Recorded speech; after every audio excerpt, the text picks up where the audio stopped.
so we ask the speakers to be brief and we have plenty of time then for discussion. Our first speaker is Mimi Sawal, who's talking precision transplant medicine, dawn of a new age. Thank you, Mimi.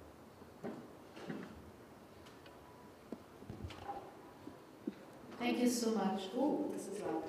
Okay. So I know that this meeting is actually about really increasing organ allocation with an emphasis on deceased donation. I'm really going to be talking about some new tools, technologies, and analytics that have allowed us to kind of come closer to also potentially addressing what the topic of this conference is. So I've tried to phrase the application of some of these tools and technologies with that in mind. So if you look at one of the mandates of this conference, they talk about organ allocation being a very important topic, getting the right organ for the right recipient.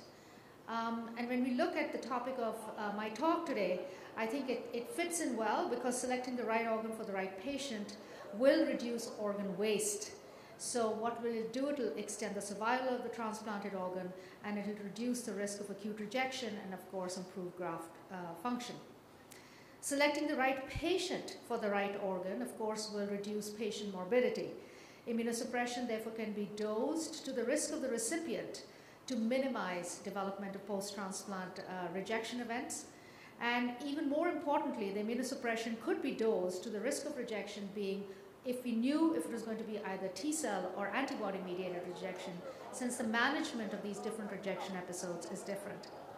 Even more importantly, if we could tell that somebody had a low risk of rejection, I think that's something that recipients really appreciate, is being able to minimize their exposure to immunosuppression. So I think these things are all very important.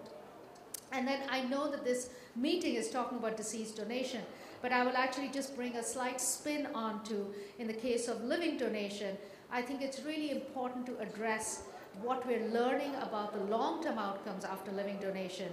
I'll talk about a paper in press and then really how we can extend the quality of life of these really healthy donors who are now living with single kidneys, and how we can actually provide new tools for non-invasive monitoring. So let's talk about the first part of the talk, which is the right organ for the right patient. And how are we going to address these with the new tools of precision transplant medicine is by asking the question, is HLA matching enough? Rather, conversely, should we be looking at the impact of non-HLA matching on rejection risk, and does it really impact it? So we can look at this cartoon and we can say, when a kidney transplant patient comes in here, could you actually look at their outcomes after transplantation into three major buckets? So they can either have good transplant function, they can have transplant function which basically shows some adverse event of alloimmunity, so either antibody-mediated or T-cell-mediated rejection, usually confirmed by biopsy, or they can have a slow decline in function, which we call chronic allograft dysfunction. There are various names to this, chronic allograft nephropathy, with some complement of drug nephrotoxicity. So can we actually do something before transplant? Can we look at the match between the donor and recipient before transplant, but potentially just looking at a blood sample? Can we sequence all of the donor and recipient blood before transplant? And can we say that if we actually brought in a combination of HLA and non-HLA, could you have cleanly predicted what was going to happen to the patient after transplant? We know that HLA doesn't give us this answer alone, even though it does put patients into a high immune risk and low immune risk. So what did we do for this? We actually started this approach when our group was at Stanford. We worked with Mike Snyder, and then we brought this on and worked with Hui Kwok, as well as Atul Butte's group at UCSF after we moved up to UCSF about 5 years ago. And so we did exome sequencing, so we looked at all of the expressed genes in the donor and recipient, and then we also did RNA-seq of the donor kidney, and to see if there was a mismatch between these genes, what number of those genes were really expressed in the donor kidney. So this paper has been recently published here in Frontiers in Immunology, so I won't go into too much detail, but talk about the concept. So what did we start off trying to do? We looked at highly sensitized patients. These were at UCSF as well as at Johns Hopkins. We did this in a collaboration. And we looked at these patients and we did sequencing across these two groups. And then we said, let's look at the outcomes. Some of them had bad rejection episodes that were either antibody or T-cell mediated, and some were actually stable. And the idea was that if you looked at expressed genes in the donor, you looked at expressed genes in the recipient, and you found the ones that were present in the donor and absent in the recipient, you could hypothesize that they would have an immune response in the recipient to the donor, since those genes were absent in the recipient. And then you confirmed that that mismatch of those genes was highly expressed in the transplanted organ of interest, which is in fact the transplanted kidney. And so with this hypothesis, you came up with an algorithm that said, could I look at these mismatched genes or variants or antigens, and then could I propose if these correlated with clinical outcomes? So that was the kind of mathematical model behind how we did this. And so what is the result? The result was when you looked at, you sequenced all these genes and you looked at the mismatch for HLA, we know that that does impact some amount of immune risk. And so you can see in patients who never had a rejection episode, and you looked at all of these variants, you can see there are hundreds of variants. You can see that people who didn't reject had a lower mismatch ratio to patients who actually had rejection, but you can see this doesn't approach statistical significance even at these numbers. But if you looked at the non-HLA variants, it's really interesting, especially for antibody-mediated rejection versus people who didn't reject. These numbers actually start becoming significant. And why is that? Because we're looking at larger number of variants. And you can see here we're looking at hundreds in the HLA. In the non-HLA, we're looking at thousands because we're looking at variants across all the autosomes, whereas the HLA variants are just on chromosome 6. So how could we reduce this to something that could make clinical sense for our patients? So if you now look at all of the HLA variant mismatches in this highly sensitized population that we analyzed, you can see that there is some kind of separation. So you can see the reds and the blues, which is antibody-mediated rejection or T-cell mediated rejection, tend to cluster more at the upper end, but it's quite a mismatch and mix-up of these kind of variants. So you couldn't really take one really set of variant and say this particular group is going to have antibody-mediated rejection or T-cell mediated rejection. So how do the non-HLA variants behave? And we actually could reduce this down to only 123 non-HLA variants. And you can see this beautiful separation here with almost a line in the middle for people who will not reject versus people who reject. And you can see there is the beginnings of a line here that can start to separate people who develop antibody versus T-cell mediated rejection. So can you validate this? Because we always need independent validation. So we actually went to a very large pool of data that was actually generated by Pui Kwok, who's actually at UCSF as part of an NIH-funded grant. And you can see when we looked at 800 donor-recipient pairs, and we actually then looked at the data that had already been sequenced but now interrogated these 123 variants, you can see this beautiful separation before transplant of people who didn't reject versus people who rejected, but again the same kind of separation being seen for antibody-mediated versus T-cell mediated rejection. So the importance of this, you could have done a blood test analysis on that donor-recipient pair, produced this algorithm, and been able to tell ahead of time who was actually going to develop which kind of rejection episode. So can we reduce this even further? So we've now reduced this data to SNPs. So we run a fluidized SNP chip. So in 4 hours, you can actually get a result back on these 123 variants. The cost of this basically is, if you do it in large scale, will be approximately $150 to $175 for doing actually the run. So we're no longer looking at the sequencing large amounts of cost. And you can see here, if it's red, means there is a variant mismatch between donor and recipient. If it is white means there's a variant match. So you can see here are the variants, and you can see large number of mismatches in people who develop antibody-mediated rejection, smaller number of variant mismatches in people who develop T-cell mediated rejection. And in fact, there is some mismatches that could be protective because you can see a few of them are actually enriched in the stable patients. So this is data off the fluidized chip, no longer coming off sequencing. So we actually, and we also have data on whether they're related, unrelated, and you can see none of these other things actually drive the difference apart from the post-transplant clinical outcome. So what's the first conclusion from this kind of precision transplant approach? Is we can reduce this to clinical practice. we've developed something. This is intellectual property that's been filed with the regents at the University of California. We call this the Transplant Risk Assessment Panel, 123 SNPs. So basically we can run this on donor and recipient just prior to transplant. Now in a deceased donor organ transplant, you don't have the time, you're not going to refuse that organ, you're still going to accept it and transplant. So what's the value of knowing this? The results could be available immediately after transplant. You could use it to increase the monitoring for rejection risk, and you could customize immunosuppression. Predominantly in people who are at low risk, you could potentially run them at lower levels or give them less. And of course, in a living donor organ transplant, if you have 5 donors to a single recipient, running this against all 5 donors and 1 recipient could allow you to choose the lowest risk pair for having the lowest risk of acute rejection. So basically bringing proactive or precision approaches to transplant choices. So let's come to the next part, the right immunosuppression for the right patient. So can we now, if we did have data on the donor, and this is going to be more relevant in the case of deceased donation, can you only take the recipient blood sample and assess the risk of rejection, irrespective of what donor organ they get? And so to do this, we actually looked at the T and B cell receptor immune sequencing. This is work that we've done in collaboration with Adaptive. And you can see we had the same model where we looked at these 3 different outcomes.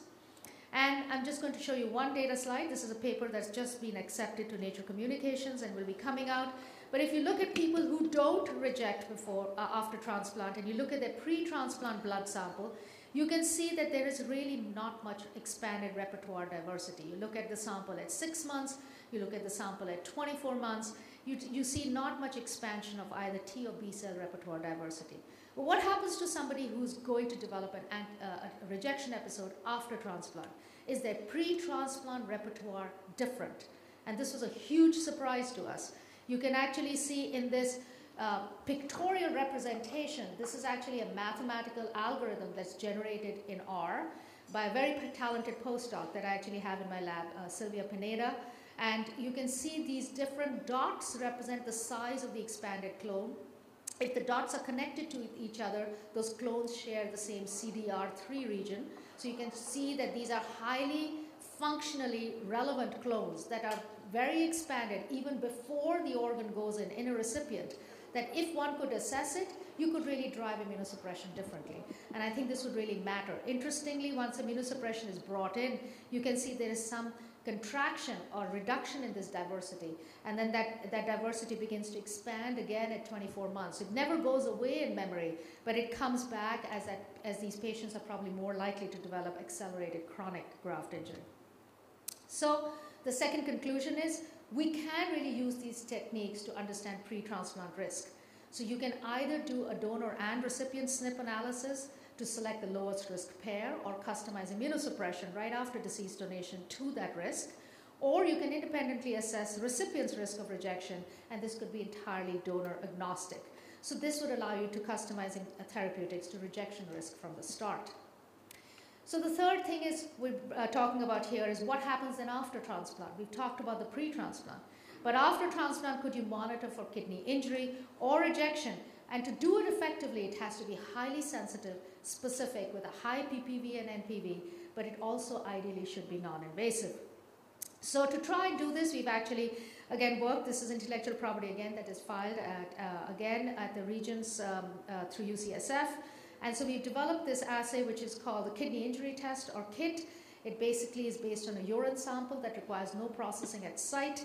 This is an ELISA-based assay through custom immunoprobes that have actually been developed. It's very simple. It can allow for lifetime monitoring of kidney injury. Very importantly, it can pick up very early kidney injury in the native kidney, but the algorithm can be computed to also pick up the risk of kidney transplant rejection across the same set of markers. So what do we look at? We look at protein because that's more advanced for injury, and creatinine. We look at immune-specific infiltrates in the kidney through CXCL10. We look at tubular function through clusterin. And we look at sulfur-free DNA as well as its methylated fraction in the kidney. And these are probes that have been developed. And because we look at unprocessed urine, we also have a proprietary urine preservative that it's a little ampule that gets dropped into the urine cup that allows us to transport it if necessary, if it's coming from different sites. We've actually worked on a lot of biomarker selection and algorithm development. Very importantly, it outperforms existing clinical assays, and it's really applicable to transplant as well as native kidney injury. I think that's the most important. And so where does it outperform as an assay? I think our standard of care assays, serum creatinine, proteinuria, start becoming very relevant. In these stages, you can see, whereas we will show you data that this assay that's in urine can unmask even in disease-free or stage 1 and early stage 2. So it can start to quantitate that level of injury. So this is unpublished data, but this is coming from a transplant cohort. And you can see this is kidney transplant rejection, patients who have that. This is biopsy confirmed. And these are their scores on a scale of 0 to 100. So you can see some of the scores are extremely high. But you can see there's a cutoff here of about 18.5. Above it, you can see that there's very high. This is almost this inflection curve that occurs when actually there's biopsy confirmed kidney transplant rejection. And if you do not have rejection, you can see that these curves and these scores are actually much lower. So we're actually doing additional validation studies as part of some NIH trials. We have prospective samples that are being tested. But you can see these scores actually separate really well.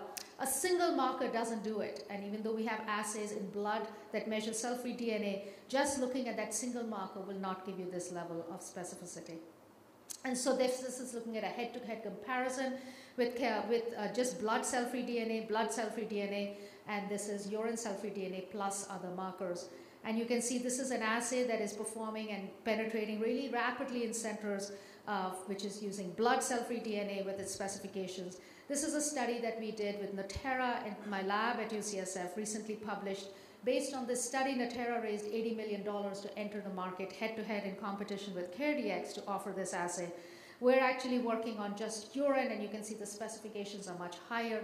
Part of the reason is because this measurement of these markers is highly amplified in urine, much higher than you would see it in blood. More importantly, actually for the global population, this assay is portable, it's extremely cheap, it does not require sequencing, it does not require SNPs, so it's simply ELISA-based. And it can be used to look at stable patients with stable kidney transplant function over time where the scores are really low, again shown on a 0 to 100 scale. But it can be also used to monitor for development of rejection. The scores go up before, and then you can see for resolution of rejection. I wanted to show this. This is an extremely important, this is a new paper that is just coming out in JAMA. How can we also use this assay to monitor for native kidney injury? This is an outcome in 11,263 living donors. This is public data analysis from IMPORT. So you can see this is at the time of donation. You can see there are some post-operative complications that donors can undergo. And you can see over time, there is a risk of some percentage of donors beginning to develop proteinuria, and then related to that diabetes, hypertension, microalbuminuria, and then there is a certain fraction of patients many years out from transplant that runs the risk of developing renal insufficiency, needing to go on dialysis, maybe even going in for a transplant. So the data that we just saw in the other room, that in living donors, the deaths are 3 per 100,000, that's talking about terminal events here. I think very importantly is we should be having some kind of regular screening, even for our living donors on that single kidney, because they may have an accelerated development of some of these complications that is significantly higher than the healthy population that has 2 kidneys. So how could we do it? I think this is actually a paper that is currently in press. This shows basically the evaluation of that urine KIT score. It shows it in people who are healthy, and it shows it in people with varying stages of GFR. So you can see our existing assays are picking up injury here. You can see that here, where the eGFR is pretty much normal, so it's greater than 90. Most of these patients, actually, you can see in black, these are patients who do not even have any proteinuria. So they have normal kidney function, no proteinuria. But you can see that the KIT score is beginning to pick up that there is injury in these patients, which was not actually able to be picked up by any other means. And you can see in the healthy population, which is hopefully most of us in this room, about 8% of people will actually start to show a slight wobble over the clinical threshold, suggests that this assay could be quite sensitive for very early injury detection. So this is my last conclusion slide, really. The clinical utility of really using just a simple urine assay with different algorithms could allow us to extend this kind of monitoring from the donor, where there is no solution really in this space for the early injury detection. the kidney goes into the recipient, and then for early detection of transplant monitoring. Here, the frequency of the analysis probably could be once a year. Here, we're talking about doing it about 3 to 4 times a year. So really, in conclusion, precision transplant medicine, I believe we are at the dawn of a new age. We have the ability to assess risk pre-transplant for donor selection, for recipient rejection risk before transplant, as well as for doing proactive monitoring of recipient rejection risk after transplant. I'd really like to thank all the people in my lab that contributed to this, as well as our collaborators, as well as funding support from various institutions of the NIH. Thank you very much. Lovely talk, Minnie. This is open for discussion. Peter? Thank you. Minnie, great talk, and my head is spinning. I have a question about the urine test. It detects injury. What about BK? Where does BK versus rejection fall into that algorithm? Yeah, so that's a great question. So I think first of all, we haven't looked at as many samples in BK, but we do have samples of BK nephritis.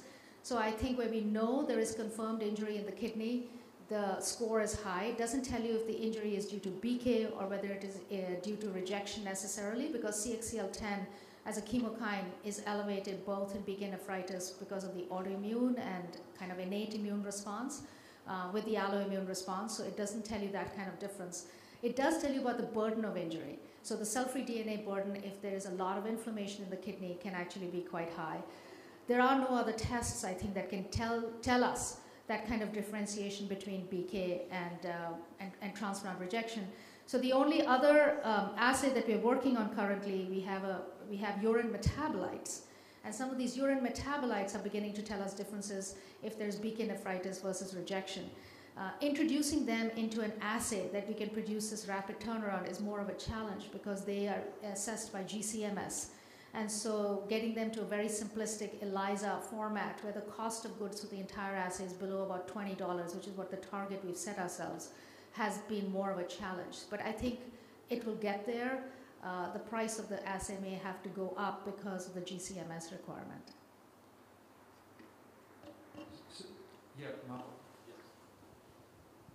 Thank you. It's a very great talk. I just want to talk about the titration because sometimes most of these what we call biomarkers, including the chemokines and interleukins, because we tried this before, we reach a problem that when you titrate, you reach a stage when you cannot differentiate between the two, between the injury and the non-injured.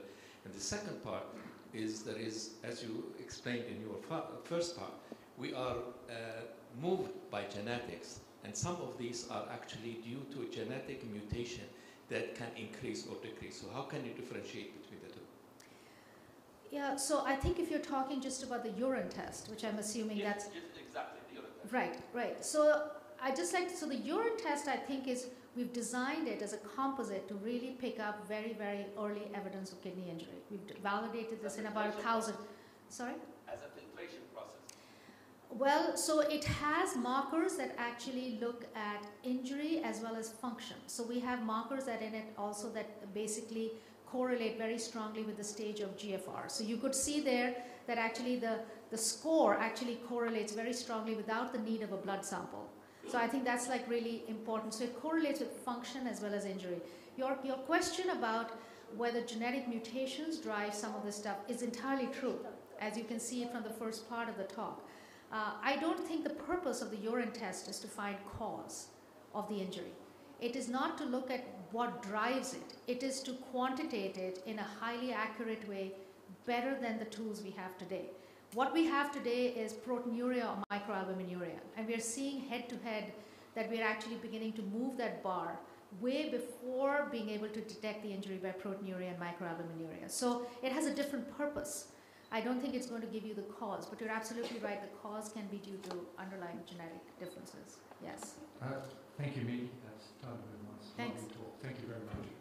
Now, I'd like to hand over to Antoine, who will now introduce the next speaker. And our next speaker is Dr. Maman Masri, who is well known to all of us, and he'll be talking about pre- and post-transplant clinical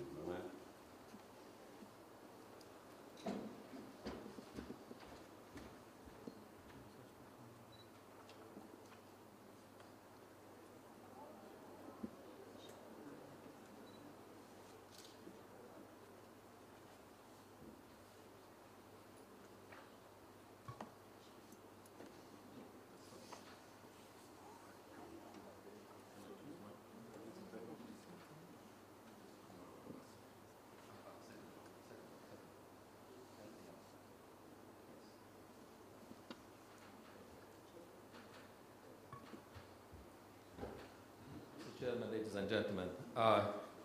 You know, we started our talks this morning about having the donor workup, and we have a recipient and we have a donor.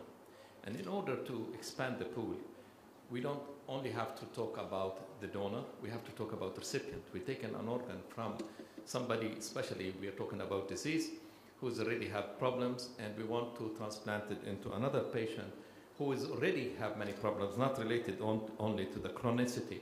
Because when you have a chronic failure of an organ failure, it's not related only to that organ. You might find that if you have a cardiac, you have a problem in the vascular system, and the kidney, same thing, and the liver. So we need to have a great selection to make each organ that we transplant a, okay. So if we do just a background, we nearly find that till now, if you're talking about a first transplant, nearly 30% of the patients who could be transplanted are not being transplanted because they have a very high rate of pre-existing antibodies. And if you go to second transplant or to third transplant, you see that this is very higher too. So we need to address these issues, how we can manage these patients who are on the waiting list and cannot be transplanted because we have a problem in assessing them. And the other thing that we find is looking at the survival of the organs after we transplant them. And you can see this is actually we discussed it early now, and you see that, I think Medhat may be talking about that. You see that there is definitely an impact, and that impact is if you have a 0 mismatch versus a 6 mismatch. Then you move and you classify this according to race. And if you look at the race, you look at the whites, the Asian, the Hispanic, and the African American, and you find that the difference start becoming higher. So even if you have a right match in different ethnicities, you will have a different outcome. It's not the same. So the genetic is a very important role that plays in that.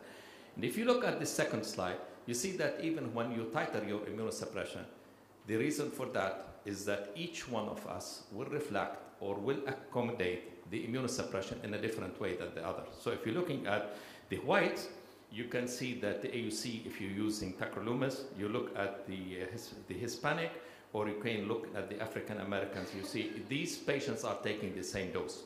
So it is not different doses. So you see each one of us is accommodating the doses in a different. So we need to address the doses, we need to attack the ethnicity, we look at the genetics, and we see also how these patients are reacting. Now, we have different types of antibodies. We have the antibodies that are in the circulation that are not only in the donor, but we have antibodies in the recipient. So you're looking at donors, and sometimes we do the testing for donors, and we never think that the donor himself has these antibodies, and these antibodies, some of them are shed into the circulation, some of them are bound actually to the endotheliums of the cells, and you need to find a way to address or distinguish between the two. And surprisingly, you find cases where somebody is nearly 90% sensitized and you transplant them and they don't do well. And sometimes you transplant a patient who's nearly not sensitized and he will not do well. So we need to address all of these antibodies. And these antibodies also were important for us because we call the good effect of these is that we were able to use these antibodies to establish the HLA and the non-HLA. Many of these antibodies are related to foreign HLAs or non-HLAs. We just listened to the lecture before about the non-HLA impact. And every time you have a viral infection, you produce antibodies, even with antibacterial. But the worst ones, and when are, especially with our female friends, when they have multigravida, each time a lady is pregnant, she's producing antibodies, and these antibodies accumulate. And we have a high rate where we can, between the brackets, one of the best donor is the mother. You find that many times the graft rejection is much more severe and more aggressive because of the maternal antibodies. So we have the pre-antibody, the pre-transplant. They can be historical or current. And the other thing is that we develop tests to look at these. But I want to say that these tests are not singular test. And we should never look at something historic and current and compare that this is a status quo. No. Antibodies, the immune system is very redundant. The immune system is active. Today you have an antibody against HLA, let us say A20. Tomorrow you will have an antibody against B5. So it is not a constant because your system is always developing and getting rid of these antibodies. So you have to have a sequential testing to look at the historic and the current. We have antibodies that are classified as private, we have public, and we have multispecificities. And so many of the hyperacute rejection are caused by the antibodies against the blood groups. We can eliminate them.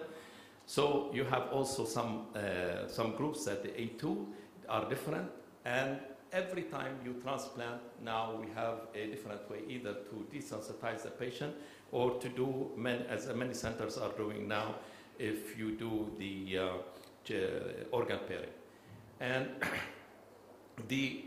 another thing which is very important, and sometimes because of our automation system and our aggressiveness towards finding a great match, we move from the serological testing and we go into something like the Luminex, the flow testing.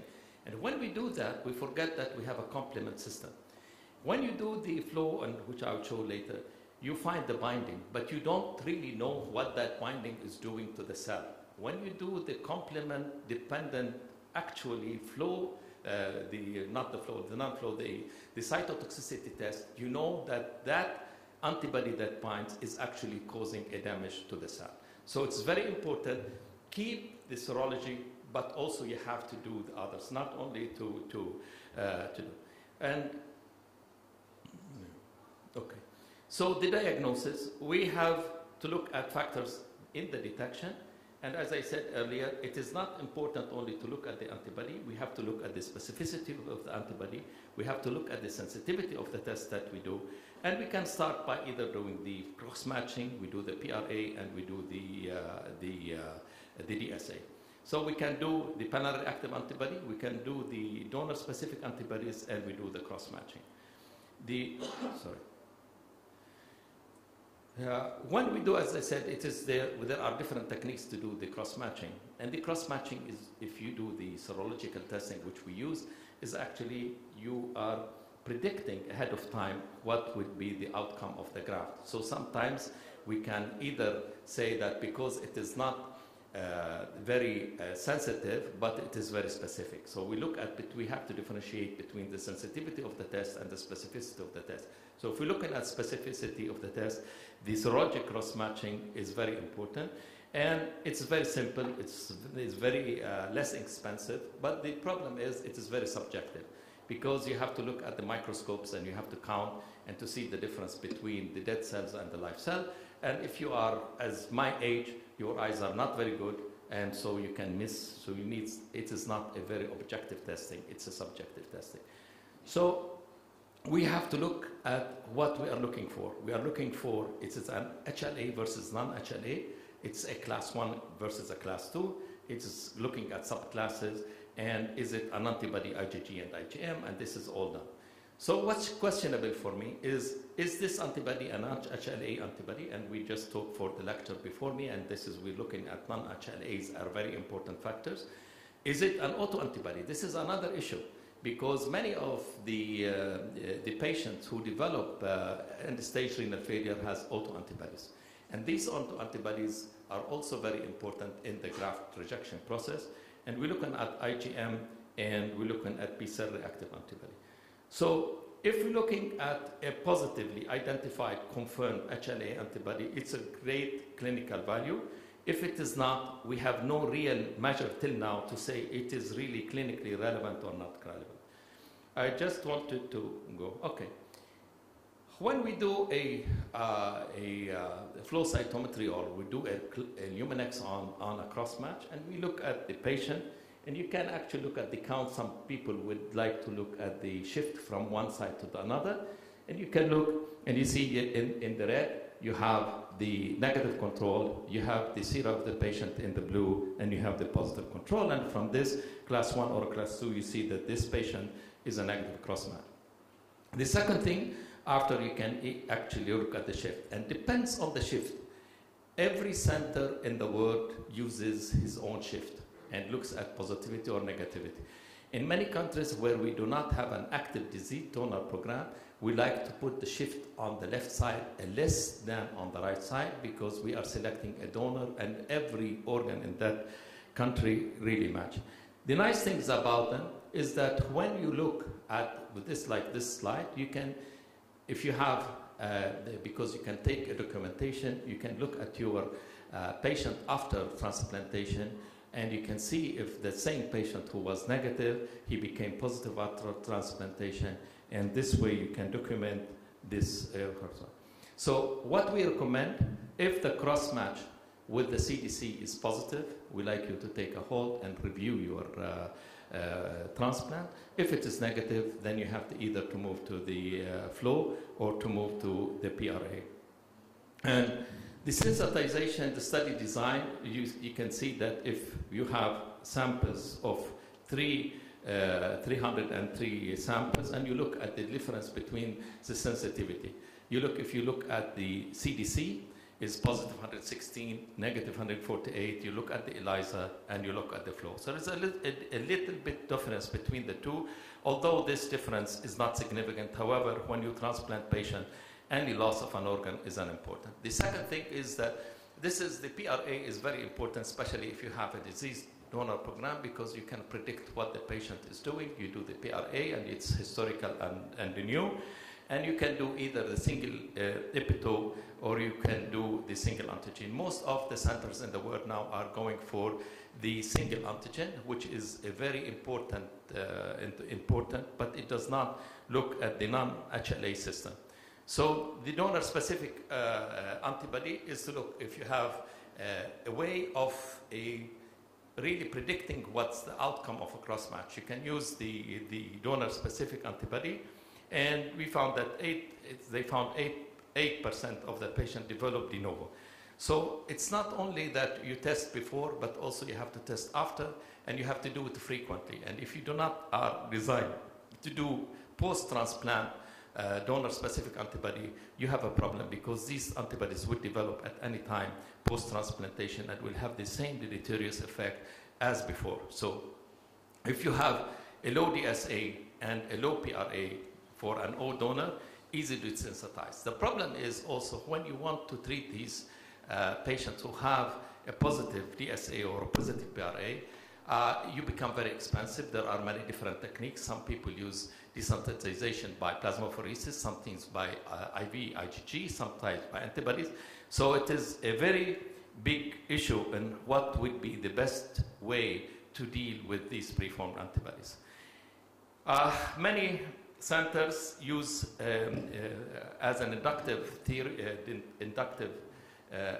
process. They use anti-IL-2R, so it is a very way to look at the effectiveness of this. You can look to see which is the CD25. You look at the flow cytometry, and you can do the test, and you can see the effectiveness of the therapy. You don't before therapy is you look CD3, CD25 on the left-hand side, and when you do post-induction therapy, you see that the reduction in the IL-2R. You can do also, this is the count. The other thing, when we want to do the therapy, we would also need to keep the repertoire of the lymphocyte available because many patients will die out of infection. So we monitor the CD3 and CD25. Okay. We look at also predictively.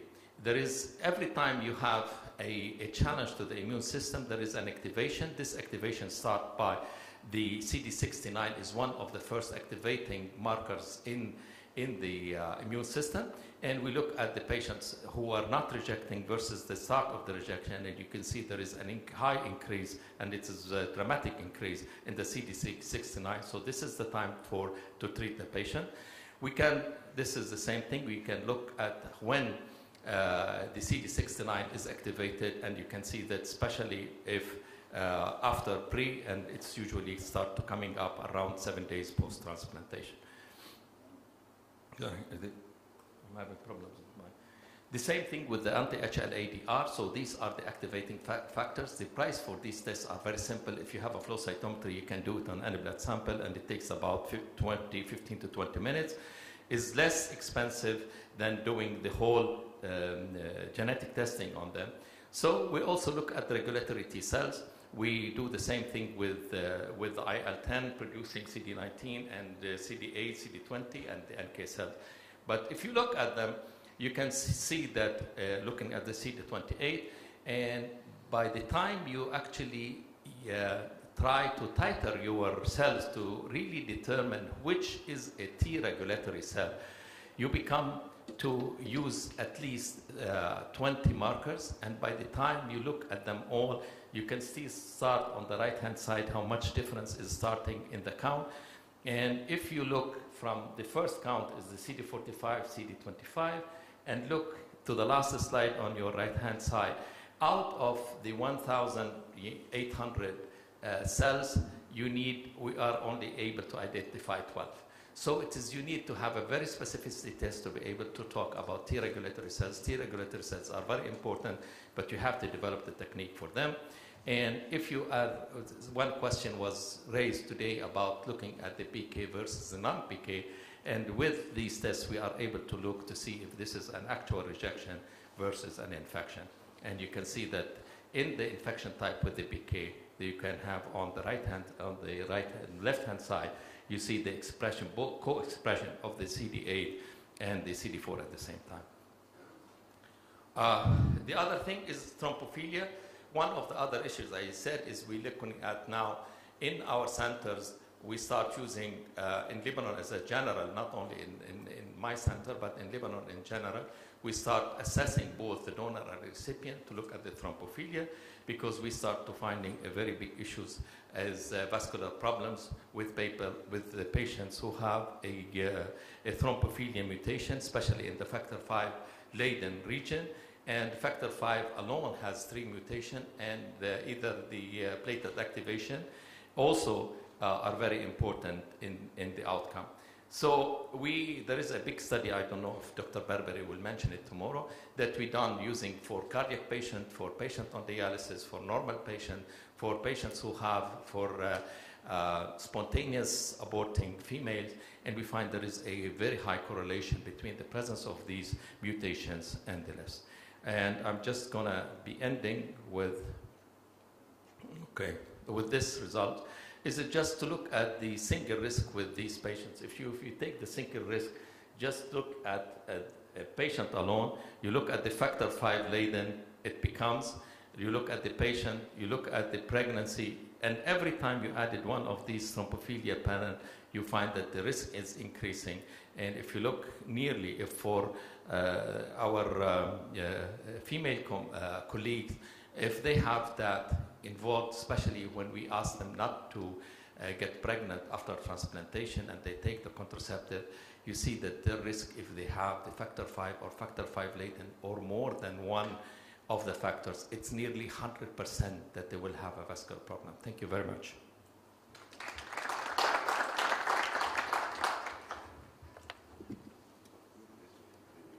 We have maybe two questions.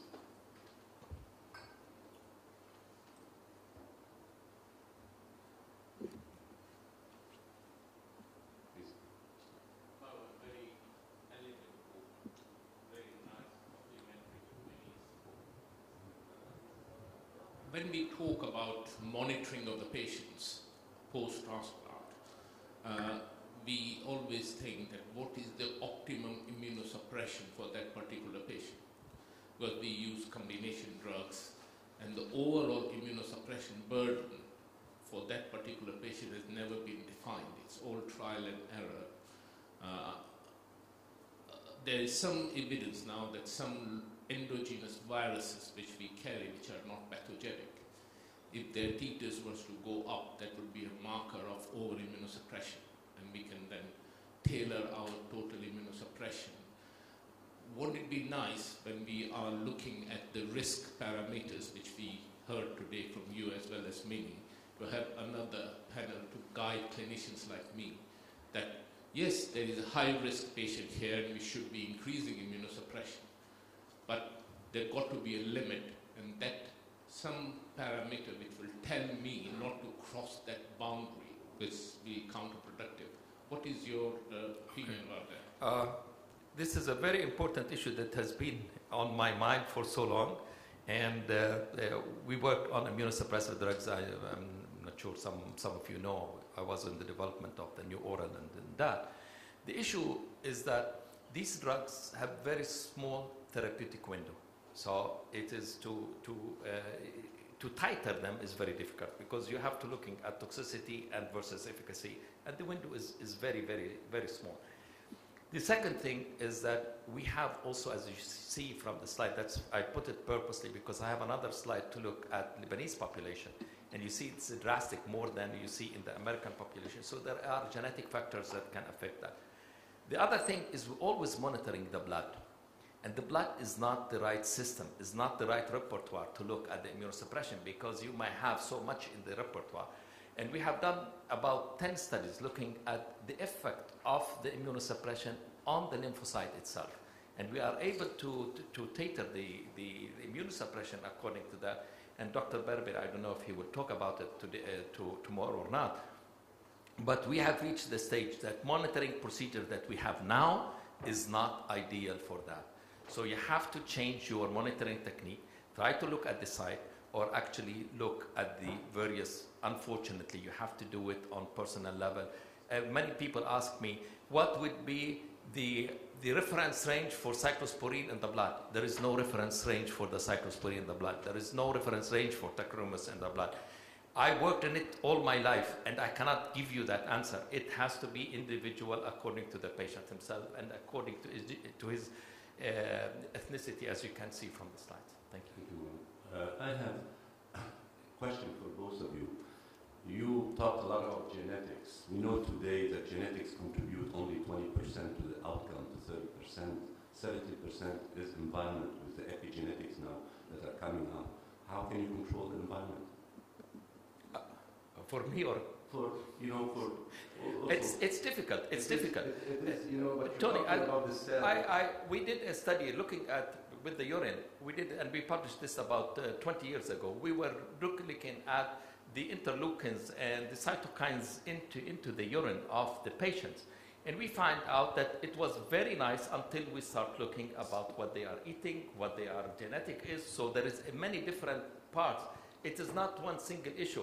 And we could not titrate it, as this is why my question, we could not really titrate it because you have patients who have in themselves the ability to produce so much interleukin that it was secreted at a different rate than somebody that he has the injury. So that we could not titrate to say that this is a cutoff because you have endogenous, it is available. Yes, it is released in, even though it is if it is being produced at a high rate, the amount that is going out the urine is not proportional to the injury as this is what was my question. It was not proportional, really, we could not titrate it to that.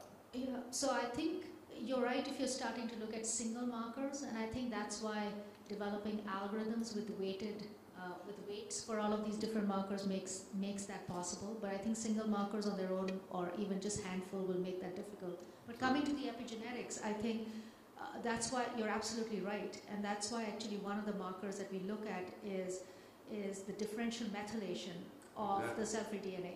Yes. And I think that brings in the power into this analysis that's not possible by just doing just the markers alone. We're also restricted by trying to make something that's available for testing in a standard lab that doesn't offer you 40, 50 markers. As soon as you start doing that, you can either get oversaturation, but then also you can actually just lose the ability to turn this around in an effective manner.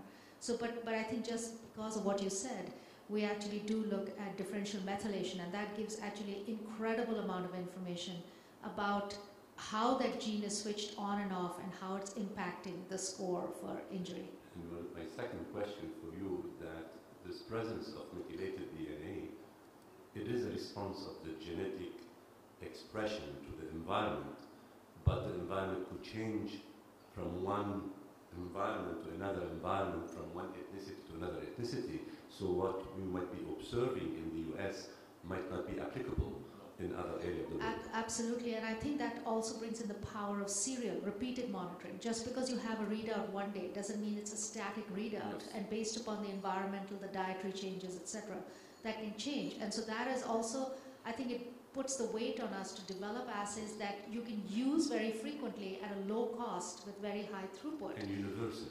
And universally. And so testing in different populations is extremely Yes, important. absolutely. Yeah, Thank you. yeah, Can absolutely. I just before I leave, we have done a comparative one, actually using three populations, the Lebanese population, the Pakistani population, and the Turkish population here. And we found a great difference between the three. So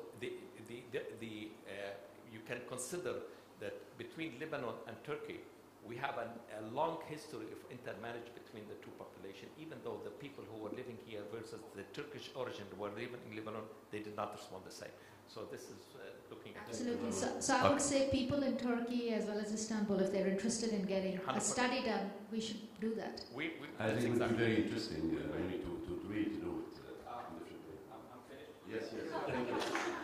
No, you're not finished. Your talk is finished. Thank you. Our next presentation is Professor Maria Gavesi de Lima of Sao Paulo. Increased HLDPB1 gene expression in pre-implantation kidney biopsies is associated with poor late graft function. Please. Please.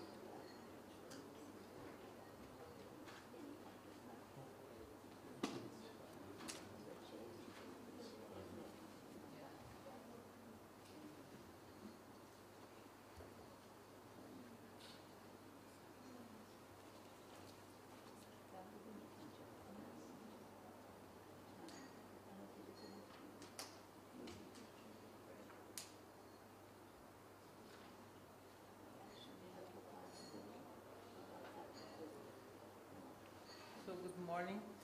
Thank you very much for the organizers for accepting my abstract for presentation. So as this was submitted as an abstract and now is a talk, I'm also going to expand a little bit the genes that I'm going to talk about. Not only HLA-DPP1. So biopsies of the kidney before transplantation are frequently performed for quality assessment of the organ and are used mostly regarding the decision to discard or not discard the kidney. Apparently, many kidneys are discarded that could have use. This is a very important point to be discussed, but this is not part of our work. We just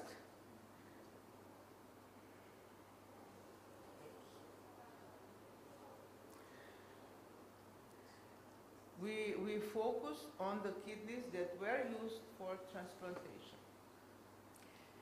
And it is well known there are no consistent association between histological findings in these biopsies and post-transplant outcomes, such as delayed graft function and late graft function. Consider that organ quality assessment at the time of transplantation would be very important in the clinical setting as predictor of graft performance. We ask, is gene expression in pre-implantation biopsies informative for prediction of late graft function? Data from the literature on this subject are scarce and not conclusive. So some years ago we started a study about the relationship between gene expression in pre-implantation biopsies and late graft function. This is a single-center study. All transplants were performed at Kidney Hospital in Sao Paulo. All subjects were adult recipients of first deceased donor kidney transplant with pre-transplant negative TNB CDC cross-match and no HLA, AB, or DR donor-specific antibodies with MFI higher than 1500. Pre-implantation biopsies were performed immediately before implantation. and immediately immersed in RNA later. Endpoint was graft function at 1, 2, and 5 years post-transplant, and low graft function was defined as estimated glomerular filtration rate lower than 45 mL per minute.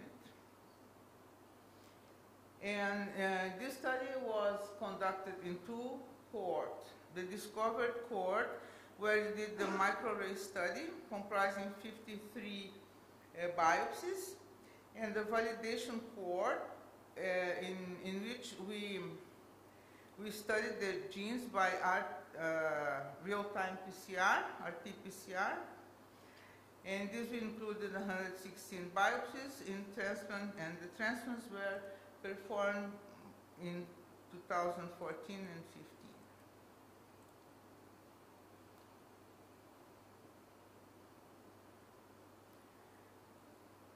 So the microarray study, we used the gene chip from Affymetrix and the data in the GO.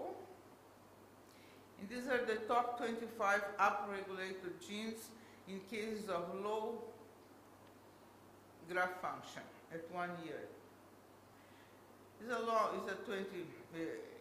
And then we found some familiar genes, like the second one was HLA-DKB1. And then also here, we find also the DKB2. So, looking at this, we decided to explore the differential expression of all HLA genes represented in the microarray setting, setting the significance level now at 0.05. Concerning HLA class 1, A, B, C, no differential expression was observed. On the other hand, many HLA class 2 genes were differently expressed between low and normal and high graft function. See here, you see the distribution of the expressions. And what you can see here is that the DRA was in general higher, as we know, and then the DQs and the DP were lower expression levels. The differences were significant, but I would say nothing dramatic, the difference. And then we studied the difference between the low and the high graft function, a number of characteristics of the donor, the recipients, and the transplant. And we observed the donor age, extended criteria donor, and cold ischemia time were associated with low graft function. And in logistic regression, only age of the donor remains significantly associated. We then took a look in just to have an idea how was the impact of the age of the donor in transplants performed in our hospital. And for this, we studied 5,000 transplants, 2,692 with donors from 18 to 49, which we are going to call young donors, and those with the others higher than 50 years of age, the old donors. And you can see here that the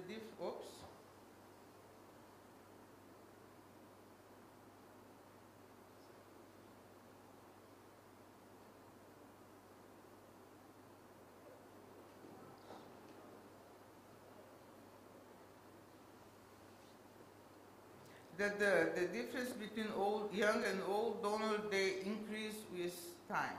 At 8 years post-transplantation, we have about 10 percentile points difference.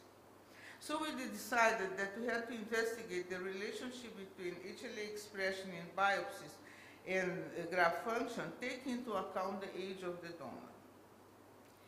And so we split in young donors and old donors, and you see here the expression of DKB1 at 1 and 5 years post-transplantation, and you see that there is a significant difference on the expression of DKB1 and DKB2 at 1 and 2 years, and DKB1 only at 5 years post-transplantation.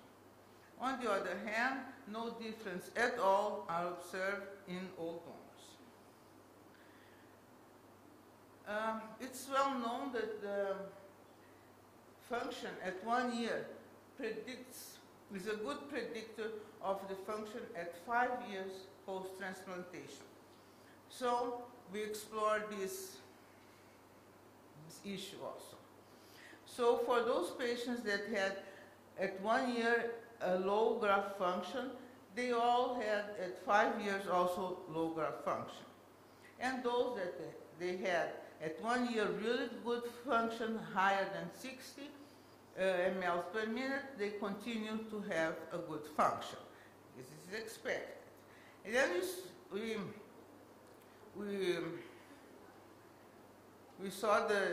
investigate the difference between the expression between this the low graft function and the high graft function. As expected, we saw a difference. But now our interest was in the intermediate function at 1 year, because from 45 to 69 mLs per minute, more or less 50% were evoluted with good, with poor function, and like 60% with good function. So we asked, is the biopsy, the pre-implantation biopsy, would predict this evolution from 1 year to 5 years? And actually it does. So maybe at 1 year would be interesting, and then people would say, oh, why don't we have data from the pre-implantation biopsy? But this is gone. So we asked, maybe a biopsy at 1 year also would help to predict this outcome after 1 year. As we didn't have the biopsies, we did the study in data published in the literature.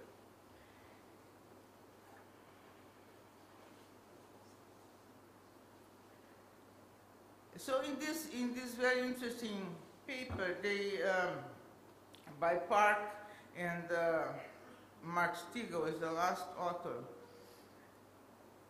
They took a protocol biopsy at 12 months, and they did histological analysis.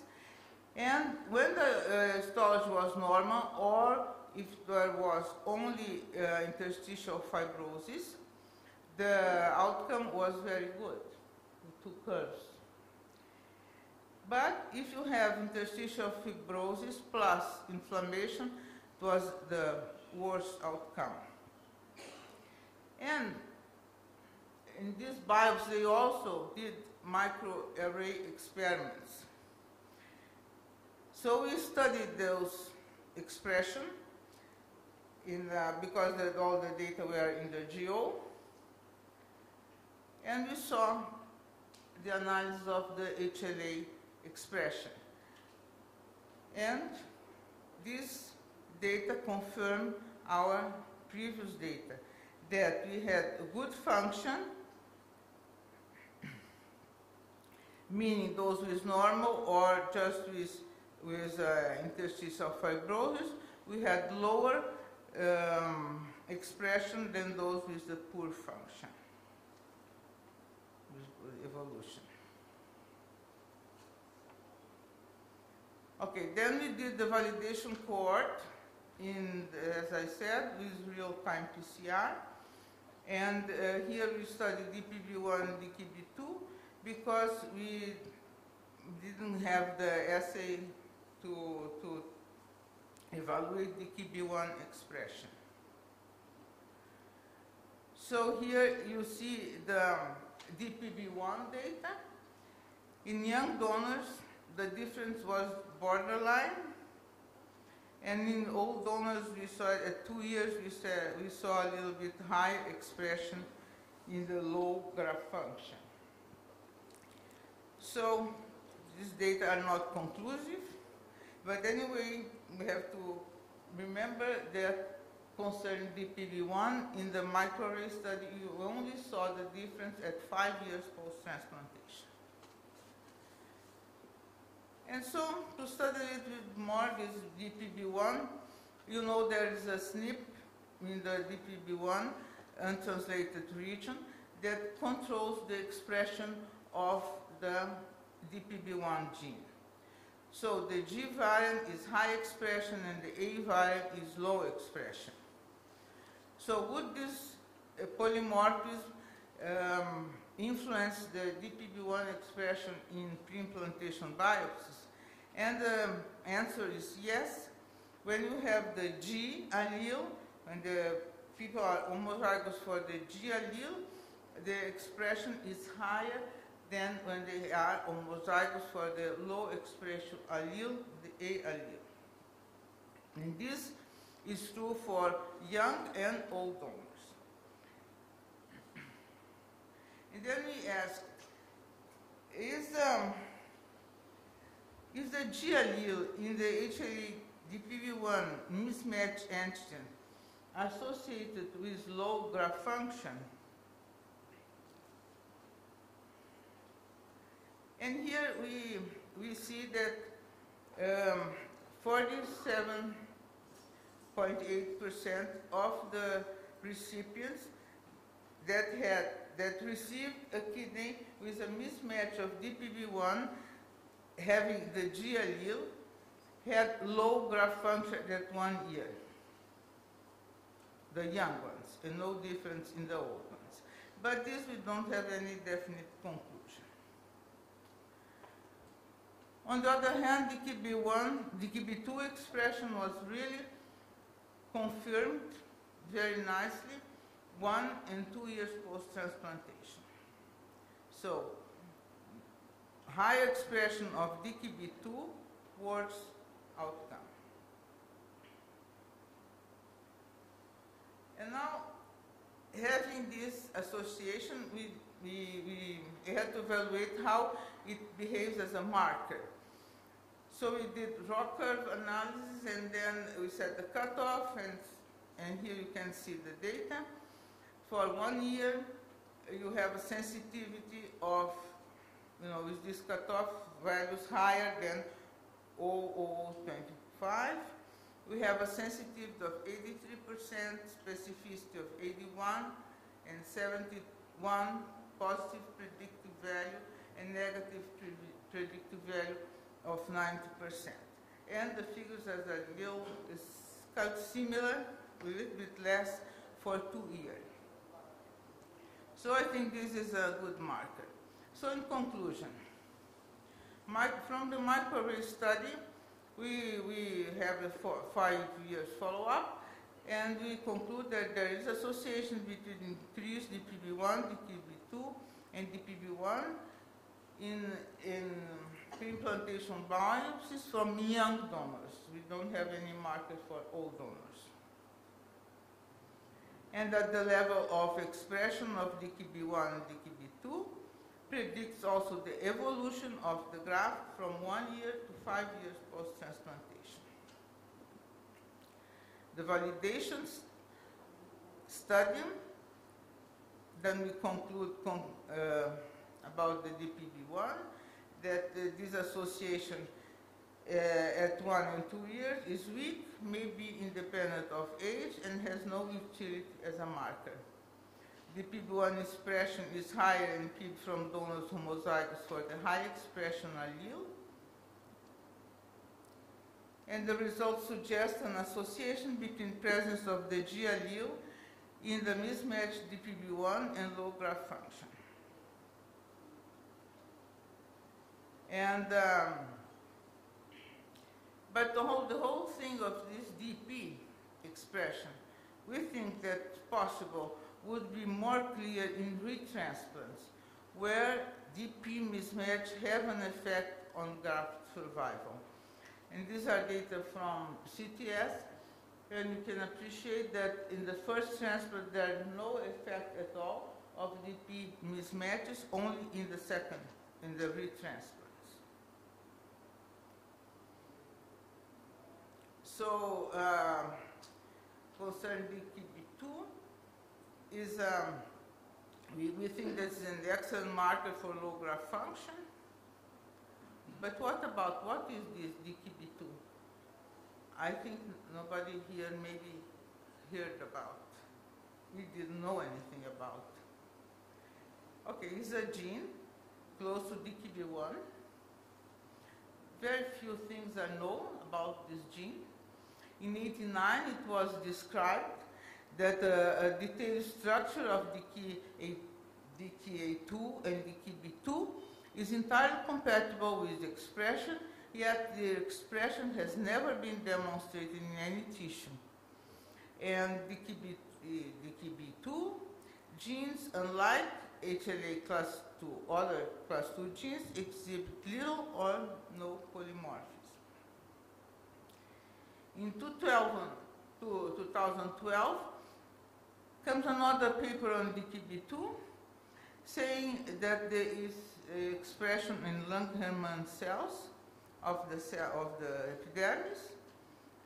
And also in this paper they showed that cells from HLA class 1 negative lymphoblastic cell line suspected with HLA DKB1 and DKA2 B2 and expressing the molecules induce the proliferation of T cells from healthy donors in the presence of the Staphylococcus superantigens. So it was the first biological role. In 2018, our group showed this association between DKB2 expression and implantation biopsy and low graft function. But having said all this, presented to you everything is what is known about DKB2, we have to say that it's not possible to speculate that the association of DKB2 expression and graft function reflects a biological role of HLA DKB2 in transplantation, since its expression is highly correlated with DKB1 expression as seen here. So maybe what we are seeing is the classical thing. Now, with acknowledgement for the people from my lab and the people from the kidney hospital. And thank you very much for the attention. Thank you for the great talk. Discussion for the floor. Thank you. I have a question. Why you think the difference between the old and the young donor, if it's only the gene, then it should have the same effect whether it's a young or young donor, unless there is a problem with environment, with other factors. What do you think? Yeah, I think there are two possibilities.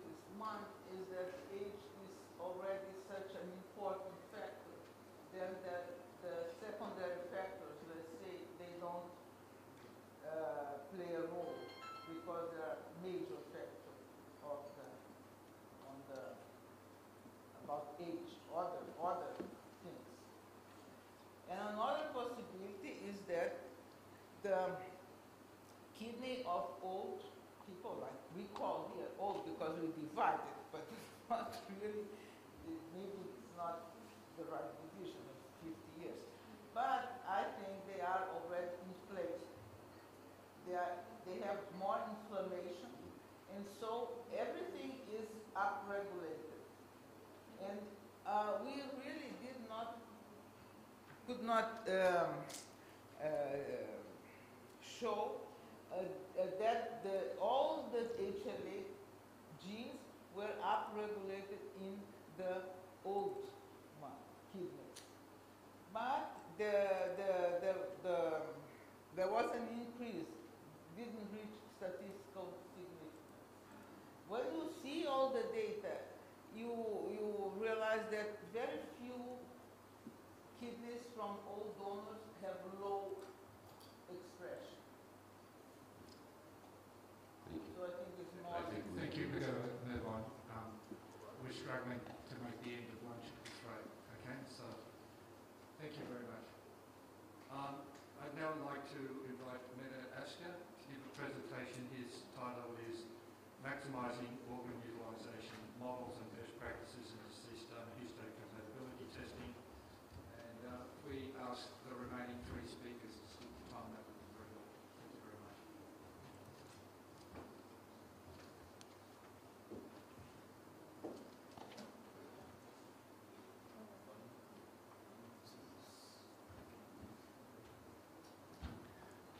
Thanks, Dr. O'Connell and Chair.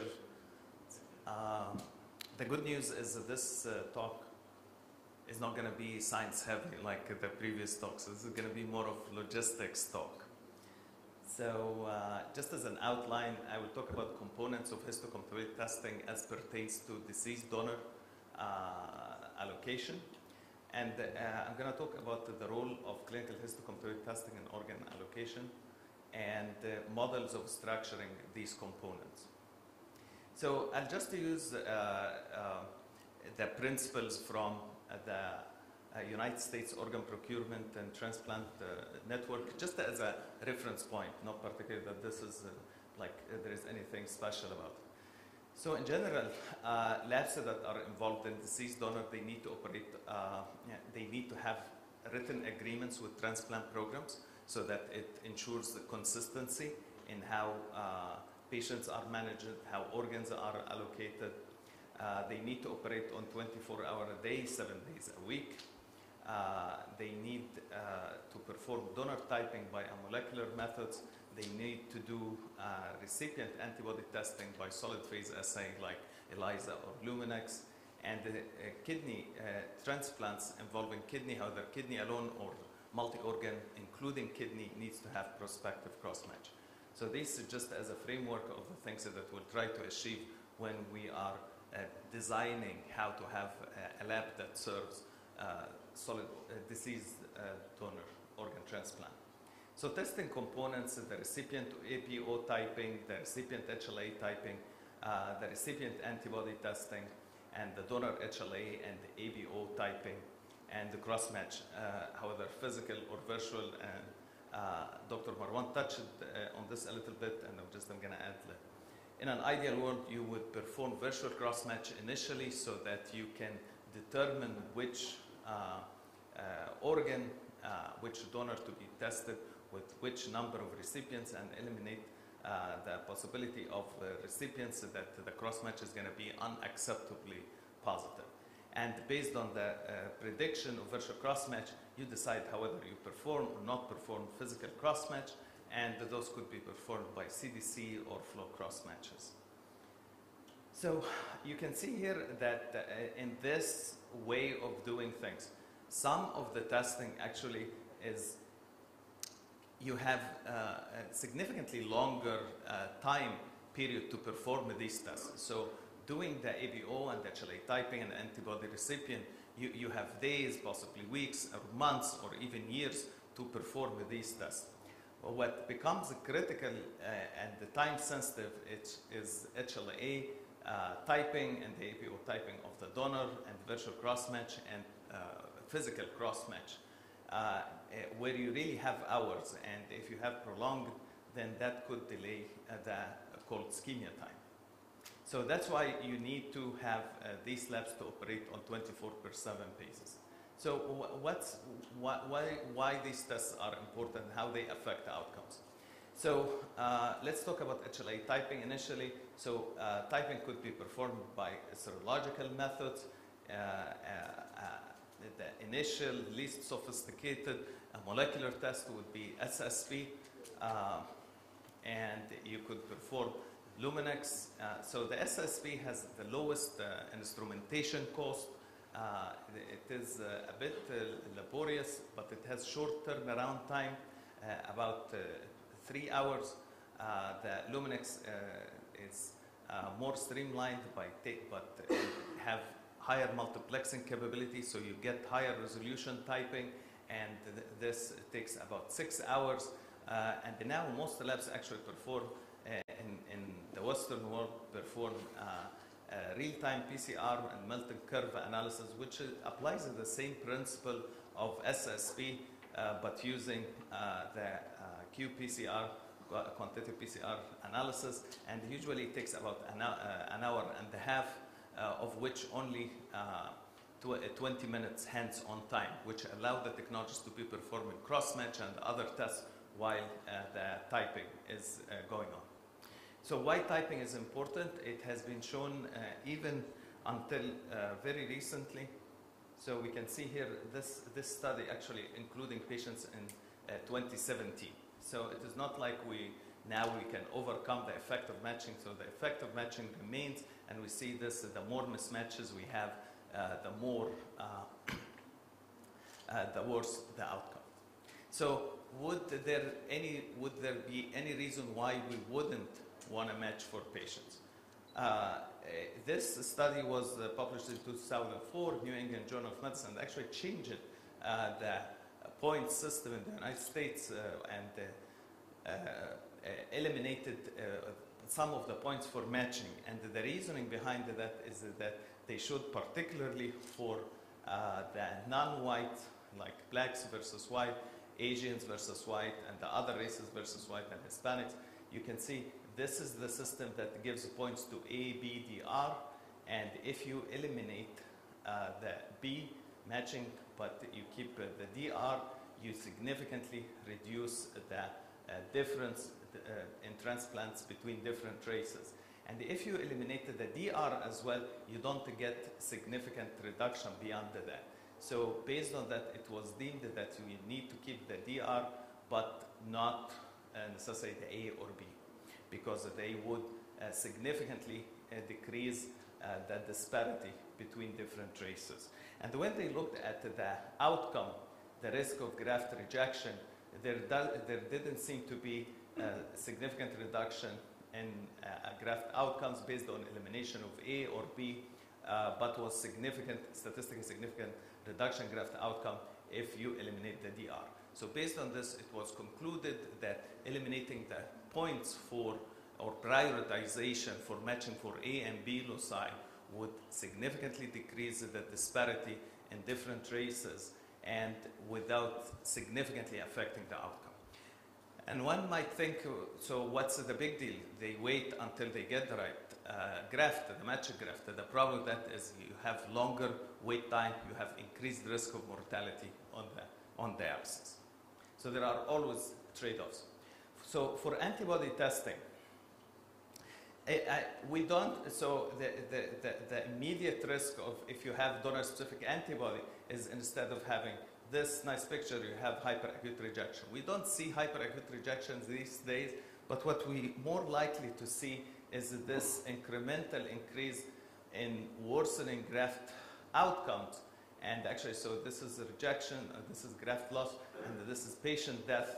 And you can see that if you have CDC positive cross-match, so that would be the reference of negative cross-match with no donor-specific antibody. And if you have CDC positive cross-match, you have significantly increased risk of graft loss and patient death. If you have antibodies to the level that cause positive flow cross-match, you have significant increase in graft loss and still significant increase in patient death. And if you have antibodies that are detected only by solid phase like Luminex and ELISA, but not detected, not causing positive cross-match. So those would be patients with negative cross-match, but donor-specific antibodies detected by solid phase assay only. You have increased in graft loss, but not necessarily increase in patient death. So how do we measure quickly? How do we measure antibodies? So there are 3 dimensions where we measure antibodies on. Breadth, how widely sensitized patients are. Initially, we used PRA, panel-reactive antibodies, as a general estimate of the proportion of antibodies that the patient is having against a random panel. And then we became more sophisticated using solid phase assay, where we can predict calculated pan-reactive antibodies, which is basically we see by using single antigen beads which specific antigens for which the patient is having antibodies, and we look for the cumulative frequency of these antigens in the general population, and that becomes the calculated PRA. For example, if a patient is having antibodies against A2 and the A2 is 50% of the donors, then the calculated PRA of this patient becomes 50%. The other dimension is the strength of antibody, basically how strong these antibodies. Because I showed you this differential increase in impact on graft loss from antibodies that are detected only by solid phase to antibodies detected by flow cross-match to antibodies detected by CDC, complement-dependent cross-match. And that will determine how deleterious these antibodies could be, and determine whether we consider them unacceptable and avoid them in allocation. So patients having these high-level antibodies would be excluded from cross-matches for a particular donor that shows these antigens. And the third dimension actually is the biological attributes of these antibodies. So for example, whether they are complement fixing, whether they are a specific subclass of immunoglobulin, as Dr. Marwan discussed, whether they are positive by other C1q assays or C3d assays that tell us about the complement binding capacity of these antibodies. So I think Dr. Marwan touched on this, so I'm not going to bother you with how we perform the tests. And, but this is the flow cross-match. If the patient is having donor-specific antibodies, they bind, but it's possible that the patient may have non-specific binding to antibodies, so that when we add the secondary antibody, we have this binding even if the patient doesn't have actual donor-specific antibodies. And that would cause false positive antibodies in absence of donor-specific antibodies. And that shows us this is the flow cross-match, or when we see it, this is the negative cross-match. See the normal distribution. If you have donor-specific antibody, you have this shift to the right due to increased fluorescence, but also you have this rugged architecture because the patient is not going to have uniform antibodies against every single cell. So the other way of testing antibodies is the solid phase-based assays, like the Luminix assay, which is the most commonly used. And when it comes to biological attributes of the donor-specific antibodies, it was shown, however, in pre-transplant context or post-transplant context, if the donor-specific antibodies are C1q positive or complement fixing or immunoglobulin 3, that would correlate with a deleterious effect on the grafts. So just to clarify, because this is critical in organ allocation, what is the difference between positive donor-specific antibodies or predicted virtual cross-match versus actual physical positive flow cross-match?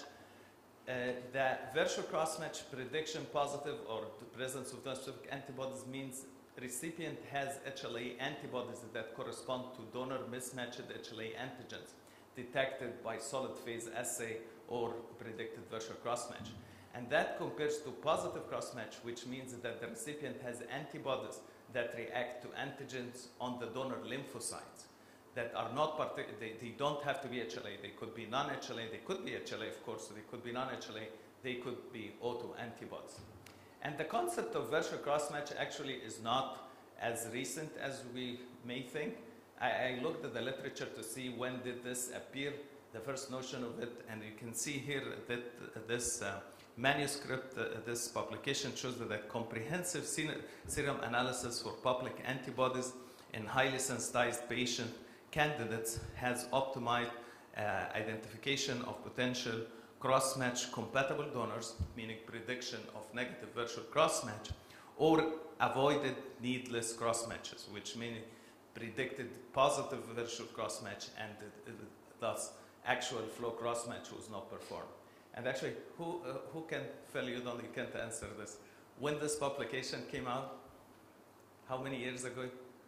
That's must be a lot because some of the people aren't with you. Frank, how many? You're very close. It's actually 83. So if we look at the actual cross-match, if we live only in a world where we have cross-match only, you have either negative or positive.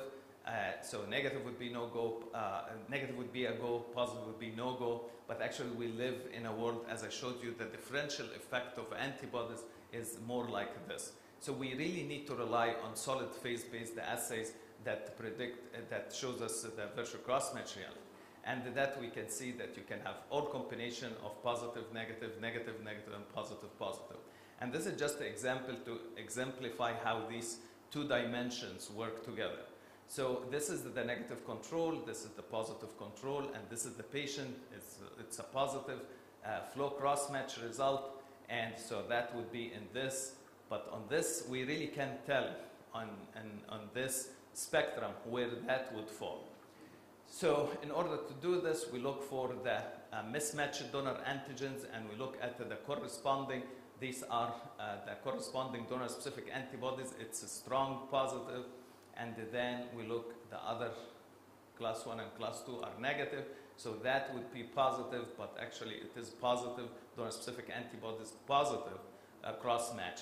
So those would correlate to this curve with increased graft loss, risk of graft loss, and increased patient death. Versus this example, which the patient serum is negative, but when we look at so it should be fine here, but when we do the antibody for donor-specific antibody, we find weak donor-specific antibodies, which really means that this is in this triangle, which actually would be this curve of increased risk of graft loss, but not necessarily patient death. So actually it is not right here, it's more like here. So just quickly, what are the events that happen during organ allocation once a deceased donor is identified? So the cycle starts with patient evaluation, then those who meet the eligibility criteria, they are listed and they are tested, and those who come and meet the eligibility criteria by immunological and otherwise are listed. And here, when the patients are tested, we tested them for HLA and the APO and the antibody testing. When the patients are listed, we can add some additional testing, like additional antibody testing for non-HLA and otherwise, or we can perform pharmacogenomics that Dr. Marwan touched on a little. And then when a donor is consented and identified, then we do the donor testing, which is HLA antibody type, HLA typing, APO typing, and the infectious disease testing. And then at that point, based on the allocation algorithm and points, and it is decided which patient we would offer them, and then a virtual cross-match is performed and decide which patient we will actually perform physical cross-match for, if any, because some program would transplant directly based on virtual cross-match. This is the part that where time is sensitive, and this is the part that needs to be performed within hours. It gets more complicated if actually the cross matches are performed in the patient center rather than in a facility that perform the deceased donor typing. And as I said, you have the time to results. It's very sensitive because you have prompt, then you have maximal utilization and superior outcomes. You have delayed results, then you have one of two bad choices, either inferior outcomes or high discard rate. So what are the models for testing? You can, the most inefficient model, and actually in the United States this is very common, where you have donor typing performed alone, and in those usually are contracted to one of the patient typing centers. You could have OPO labs that perform also the cross-match, and that eliminates some of the variability, because now for virtual cross-match you correlated the antibodies to the typing of the donor. You could expand this for some of these centers actually perform beforehand the antibody testing for the patient, and there are models I'm going to show you that perform actually all testing for recipients and donors. And actually, if that model is expanded on, you could actually perform non-solid organ transplant like bone marrow transplant and other testing. So this is the model in the United States. We have 58 OBO, organ procurement organizations. Some of them, like in my town in Dallas, there are 4 HLA labs, which actually our lab is the largest. We can easily absorb the work of all 4 without even anyone noticing, even us. But for a variety of reasons beyond the scope of this talk, we have 4 labs. This is an example of a bit more efficient. This is one of the OPOs in the United States that actually cover 25% of the land of the United States and over 2 million square kilometers. Just to give perspective, this is the Turkey compared to this area. And this serves actually 4 states, Alaska, Washington, Montana, and Idaho. And it serves 4 transplant programs in one city, Seattle, and 1 in Spokane. And it serves 46 deceased organ donors and their families. And this is actually the closest HLA lab from these 2 labs are 500 miles away, and it performs about 40 donors per year.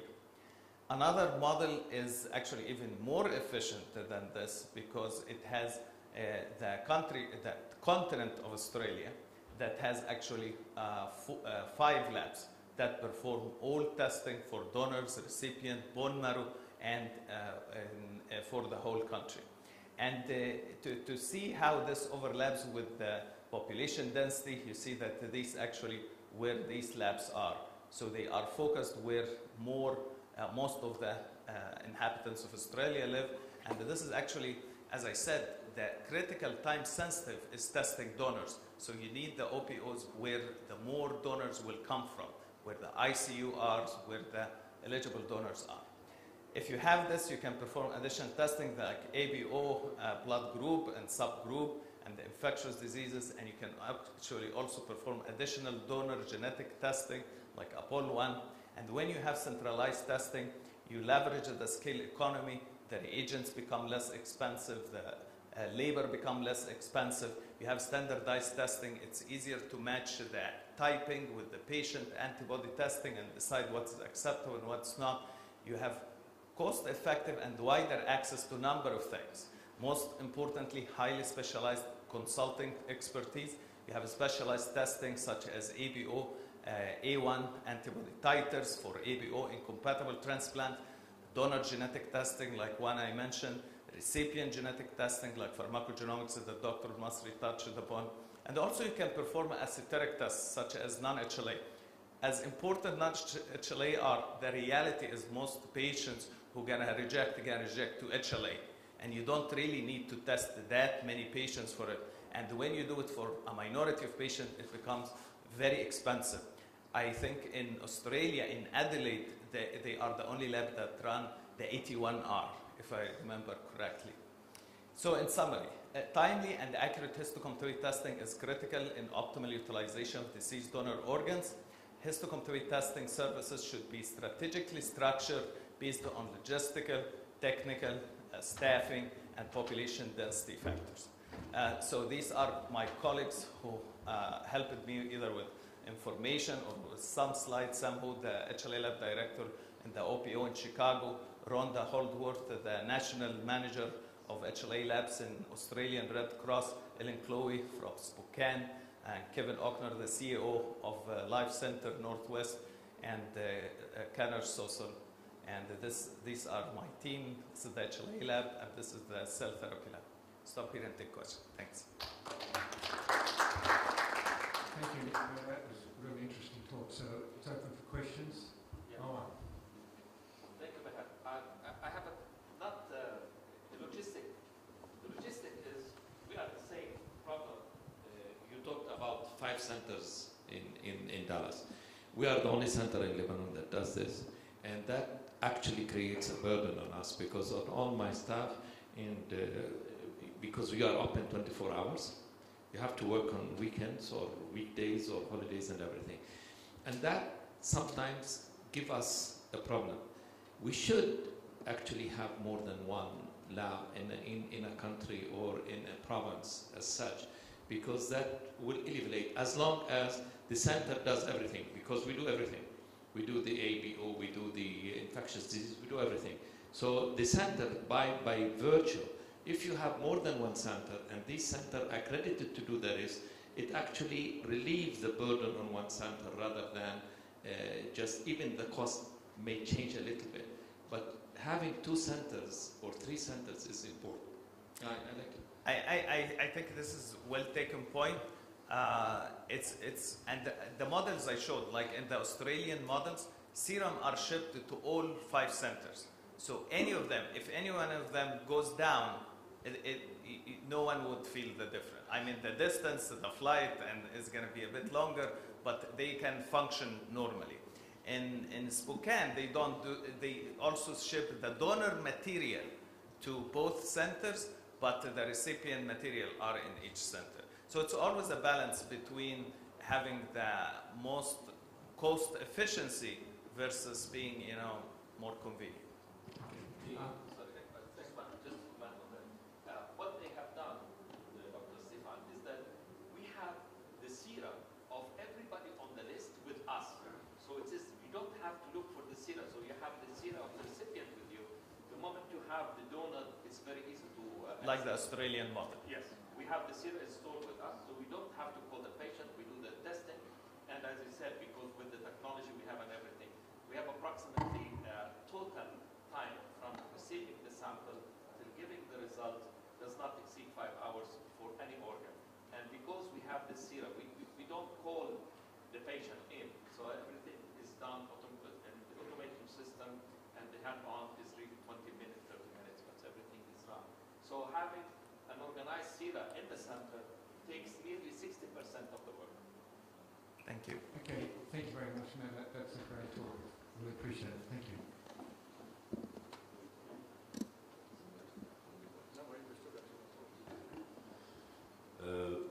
The next speaker also, I think, will be an oral presentation for an abstract, the impact of International Society of Nephrology, the Transplantation Society, Sister Transplant Center program, and the donation activity of 1,000 Philippine Medical Center. I guess it will be presented by Dr. Angela Kundi.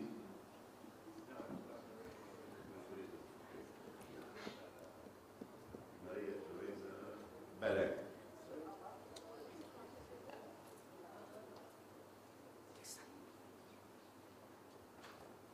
Good morning. I'm going to present a very light lecture for you, and I'm trying to do it as short as I can.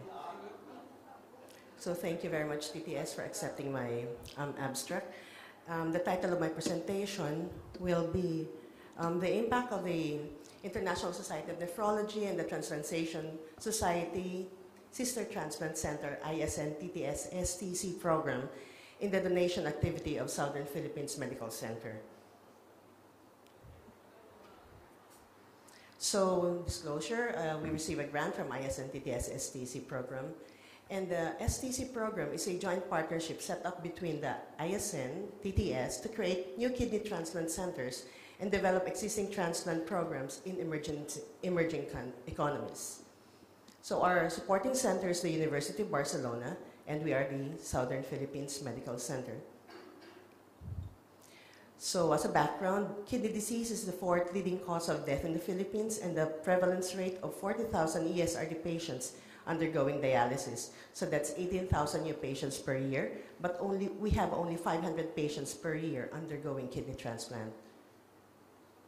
The background of transplantation in the Philippines, there is a low overall transplantation rate. We have a low disease donation rate. We have a history of rampant human trafficking for the purpose of organ removal, unequal access to transplantation geographically. So this is our donor source, and most of our donor source is from living donors, while the deceased donation is only about 20%. Since 2007, with our implementing rules and regulations of our country, foreigners are not allowed to have transplant in the Philippines. And there is unequal access to transplantation geographically in our country. So we belong to the southern part of the Philippines. Well, this is the NCR, where 83% of the transplant happens. And so we are only having, in the southern part of the Philippines, 5% of the transplantation in the entire country. In our country, we have an organ donation law. We have renal disease and transplant registry. We have a central coordinating body. We have a national waiting list. Our hospital reimbursement for donation activity is not reimbursed. And our financial coverage for transplantation, our country only gives 1/2 to 1/3 of the total cost of transplantation, and we don't have any compensation after transplant for the patients. And transplant coordinators in most hospitals are at least in 1,800 hospitals in the Philippines. Only about 20 hospitals have transplant coordinators, and there are only 1 to 4 per hospital. So this is Southern Philippines Medical Center. We are in Davao City, Philippines. And we are a 1,000 bed capacity hospital. We have a 120 ICU beds. We have 100 ER beds. We have a 160 bed trauma center. We have 60 beds on dialysis. And we are a trauma center. We have 2 to 3 new ESRD patients per day. In our region, we have 1,200 per year. We have 800 dialysis patients enrolled. And in our whole region, we have 3,500. Our hospital has technical capabilities as a kidney transplant center, but we can only do 20 kidney transplants per year, and we have a total of 3 transplant surgeons. Our organ procurement organization, we call it SHARE. We have a total of 86 kidney transplants done in SPMC. 83 comes from living donors, while 3 comes from deceased donors. This is our donor source, and you could see here the very low deceased donation rate. To overcome this imbalance, the SPMC, or the Southern Philippines Medical Center, got an engagement with the University of Barcelona, the Hospital Clínica Barcelona, and DTI Foundation for the ISN TTS Sister Transplant Center program. So we had a communication through the video, and in 2016 to 2017, we were awarded the Level C Sister Transplant Center pair. And this is our first table meeting in Hong Kong, TTS 2016. And we identified problems. The facility is there, but the transplantation is not happening. My partner, Dr. Fritz Dickman, the first question that he asked me was, where are your donors? So the answer, we have to ship donor source to deceased donors. There is lower demand for unrelated, so that we can lower the demand for unrelated living donors, and there will be environment less conducive for organ trafficking. The Philippines has no standard professional training on deceased organ donation. So the objective is to maximize the odds of prompt donor identification, referral, and management to lead to efficient organ retrieval and successful transplantation.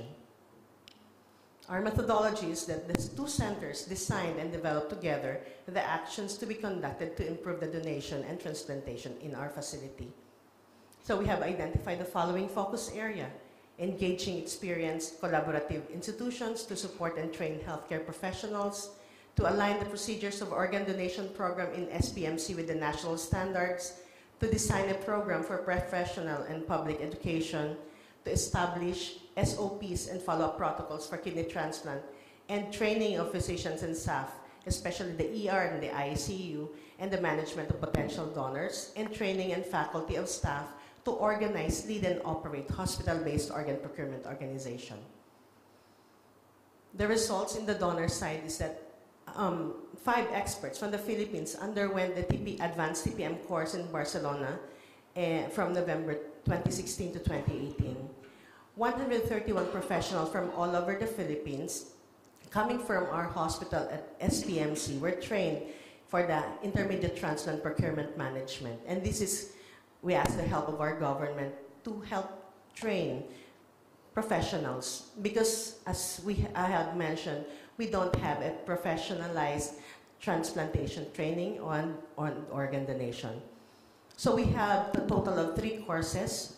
One was in 2017 and the other was in 2018. So this was in 2017. This is the first transplant intermediate course on the procurement TPM course. The transplant coordinators from the SPMC attended internship in the Hospital Clinic Barcelona in the Department of KT Unit and Transplant Coordination. Mini organ donation management for seminar workshop at SPMC for resident physicians in training, and a total of 280 and nurses, a total of 320 nurses. So these are the seminars that we have did. And on the transplant side, the transplant surgeon and nephrologist of SPMC made internship at the hospital clinic in the Department of KT Unit. And there was a meeting of all nephrologists of Mindanao for updates of kidney transplant. And awareness campaign has been carried out at regional and national levels. For organ utilization, if you could see here, from 2015, we only have 2 patients referred as potential multiple organ donor, but there was no proper process in flow and in place. 2016, when the Sister Transplant Center program started, we started training, and 4 patients were referred as PMODs. None of them were successfully certified as brain death. In 2017, we started our training, and we had the first TPM course in November. And after that course, there was increase in the number of referrals from virtually 0 to 3 to 23 in after just 1 month. So we were awarded the Level D, Sister Transplant Center Level D pair. And this time, the University of Barcelona staff, together with Dr. Dickman, visited Southern Philippines Medical Center, lectured on the nephrologist, had evaluation on our transplantation methodology, and the in-hospital activity has been improved. The number of referrals, donor referrals, increased from 2 per month to 64 per month to 82 per month. Our challenge is still that we have no conversion. We could say that in Southeast Asia, it's being very hard because not only by ethics, but by culture. The solution is education. Recently, we were awarded by the Erasmus Plus program, the Odysseia, Organ Donation Innovation and Strategies for Southeast Asia, to develop accredited course on organ donation. And again, the University of Barcelona supports SPMC as our STC. So conclusion, proper training, promotion of awareness, protocolized and structured hospital clinical activity are very necessary for the improvement of donation and transplantation program. We accept that SPMC is an emerging center and we need help because we have so many patients that needs transplantation because we have so many ESRD patients. And as a transplant nephrologist, it's so hard for me to talk to my patient, tell them that transplant is the best option. However, we don't have donors. And if they go on donation, I can only, if they will ask them, do you have donors? I can never tell them that they buy a donor because it's illegal. But unless I have a deceased donor, then there will be an improvement in our transplantation and services to our patients.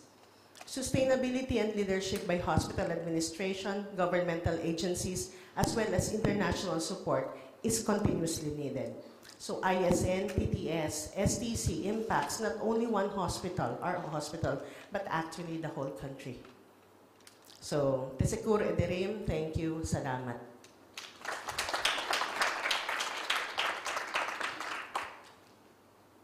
Maybe one question? Yeah, thank you. I'd like to congratulate you on what you've achieved from ground zero. It's impressive. But I didn't see on any of your lists any intensive care specialists.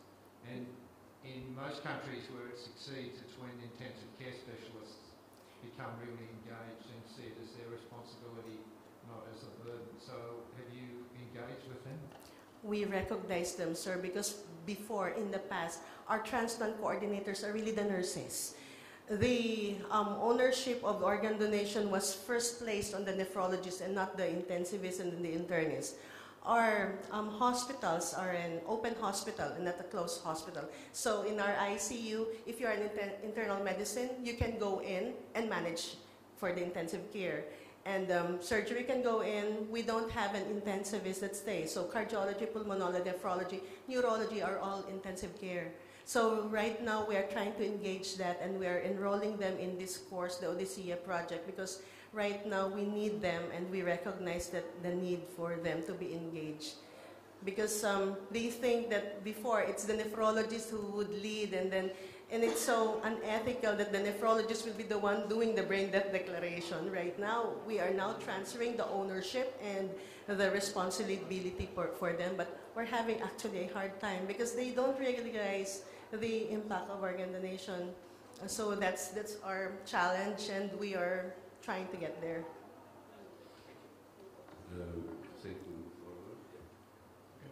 The last presentation is the effect of anxiety and depression on kidney transplantation decision from unusual deceased donor in dialysis patient. Dr. Nitsamedin, please.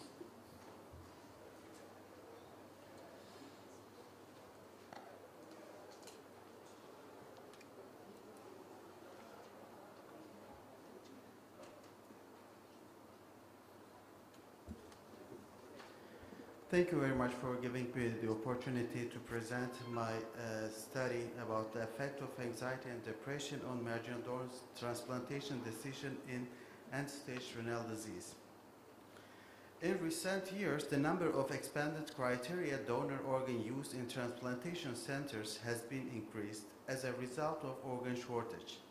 However, patients have different attitudes towards these organs due to different concerns. The success rate on that organs are only 10% lower, and the risk can be taken into consideration because of the shorter life expectancy of dialysis patients. Frequency of anxiety and depression is increased in patients with end-stage renal disease.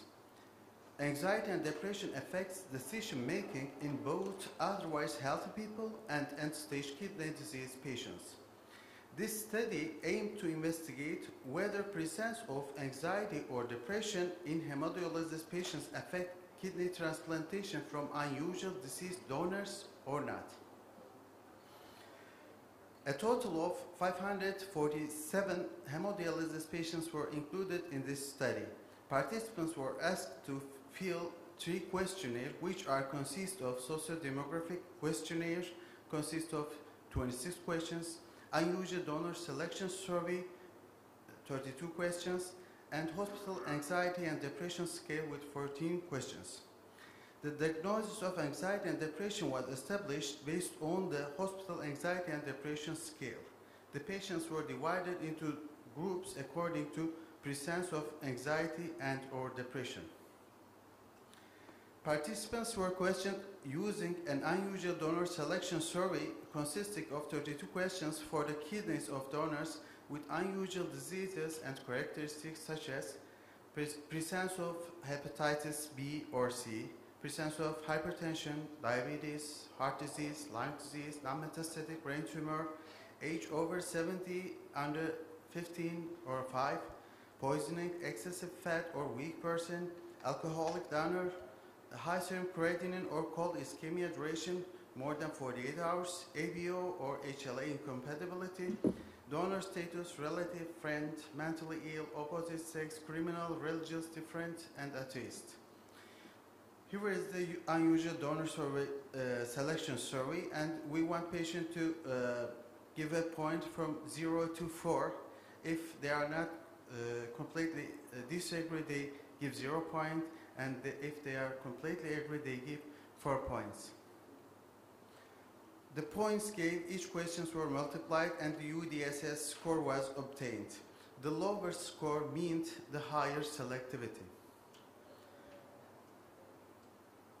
In our study, 84 participants has only depression, 23 participants have only anxiety, and 63 participants have both anxiety and depression. Cardiac disease rate is higher in patients with depression. Gastrointestinal disease frequency is higher in patients with anxiety or depressions, as we can see in this table. The characteristics of the groups were comparable. The UDSS score of patients with anxiety was significantly lower than those of patients without anxiety. the UDSS scores of the patients with depression were significantly lower than those of patients without depression. The UDSS score was lower in patients with both anxiety and depression compared to patients without anxiety or depression. As we can see in this table, the UDSS score is significantly lower in patients with anxiety and compared to non-group and patients with anxiety and depression. The age of the patients with anxiety are significantly lower than the other groups. And when we compare the dialysis duration, we saw that the participants with anxiety have longer dialysis duration compared to a non-group and anxiety and depression group. And systolic blood pressure, we found that in depressive participants, systolic blood pressure is significantly higher. As a conclusion, anxiety and depression affects people's decision making. Our results reveals that unusual donor kidney transplantation selectivity is significantly higher in participants with anxiety alone. Second, more selective group was consist of participants with both anxiety and depression. Since depressive participants are already more selective than that of patients who have no anxiety and depression, the difference could not reach this statistical significance. And this, we can see the selection, we can see in here, the anxious persons are more selective than the others. Thank you very much for listening to me in that lunch hour. I'm coming from Bursa. Here is the Uludağ, our mountain, famous with skiing. I would like to share this photo with you. Thank you. Any question? So just I do not understand completely yet, but sorry. Anxiety, when the patient has an anxiety, what kind of treatment or special consideration do you do for? Actually, we do not give any prescription or any treatment for these patients. We only observe whether these patients have anxiety, depression, or both, or none of them.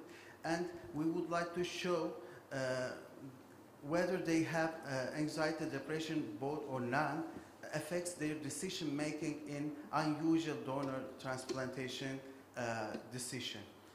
For example, if patients have anxiety, they decide less, for example, taking kidney from patients with hepatitis B or C or non-metastatic brain tumor. Okay. You know, it's when he's anxious, so he doesn't have to take a bad kidney. Actually, in our study, as you can see, the anxious person have longer dialysis duration and they are younger than the other groups.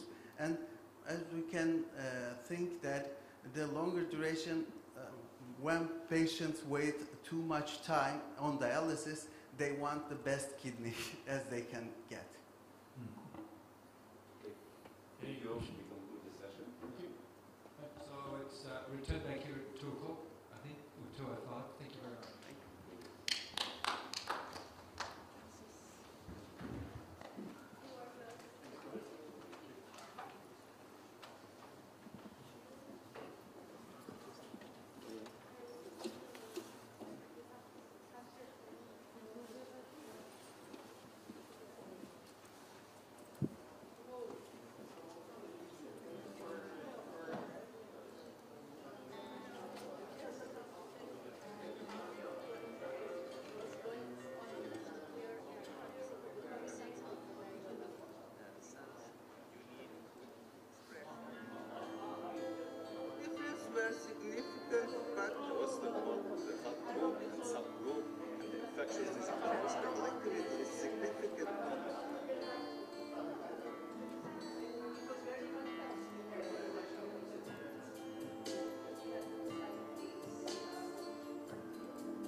Yun dalim eh.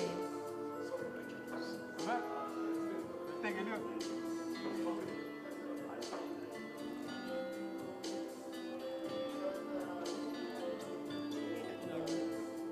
Has been increased the risk of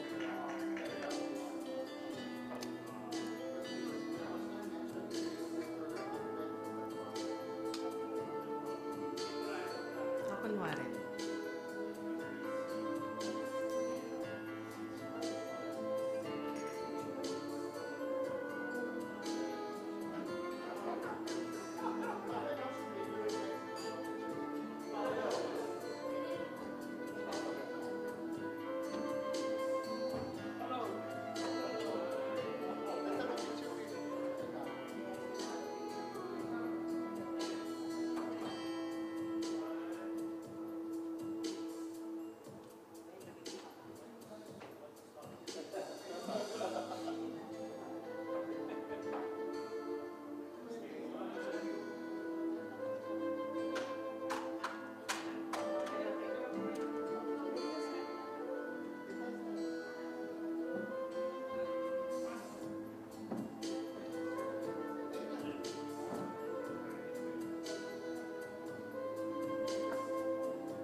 150 buraya gelecek diye. Nasıl şu an kayıttayım abi.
that have been developed. And because we look at unprocessed urine, we also have, it does tell you about the burden of injury. So the cell-free DNA burden. System is always developing and getting rid of these. Or T-cell mediated rejection tend to cluster more at the upper. And the non-HLA. Causation has never been defined. It's all trial and error. Not proposed really. Concept, so, and based on those who meet the, but they can. And we are transplantation because we can see in this table, with skiing, where does, and you look at the difference between.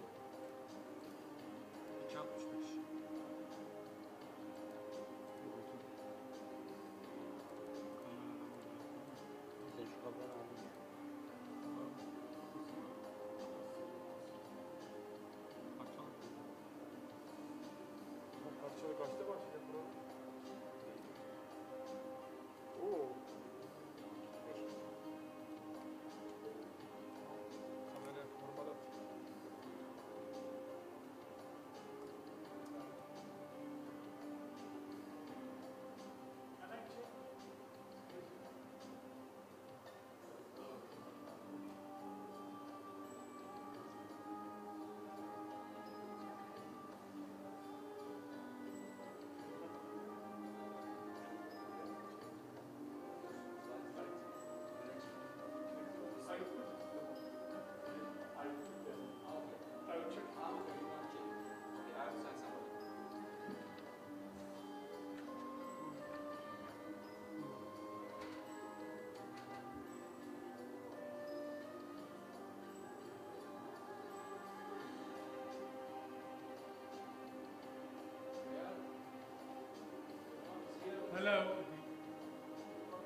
Good afternoon, everybody. I think we should start in time. Shall we? Yes. And sorry. Yeah, I know. Did you have a late lunch? Did you have a late lunch? Did you manage? No. Anyway, what's the time now? I think we're already 2 minutes late. Huh? No, it was just 14:05. Can you wait another minute or two? We have plenty of time because Burak is not here, so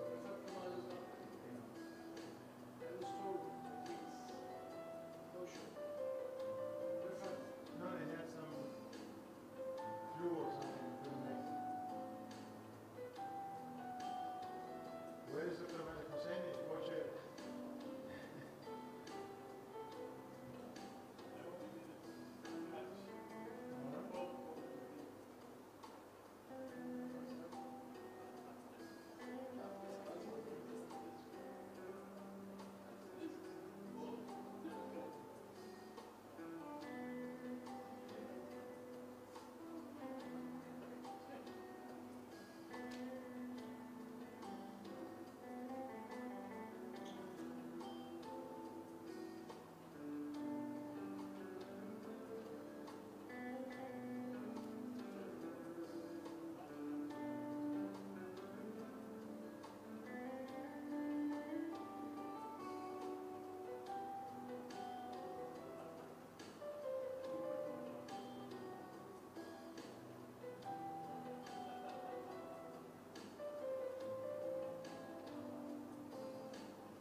I phoned him, he doesn't answer.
I think we should start already 5 minutes late. My name is Mustafa Al-Musawi. My co-chairman, who is not here, is Sayyid Ali Malik Hosseini, Dr. Ali Malik Hosseini, and Gabriel Condelsi.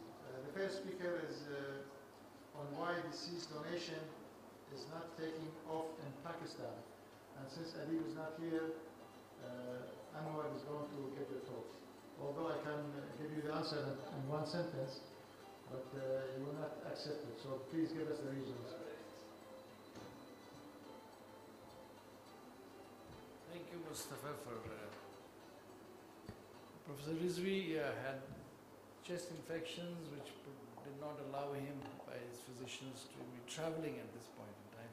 I just spoke to him a half hour ago and he's doing well.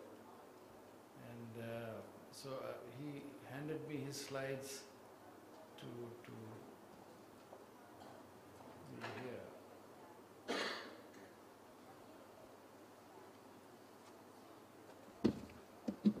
Need some help here. Somebody's putting the pointer here. Do you have the pointer with you?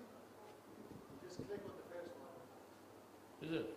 Yeah, I think you click on the first one, F14.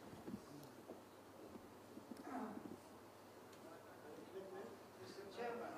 First one. Mr. Chairman, yes. One question.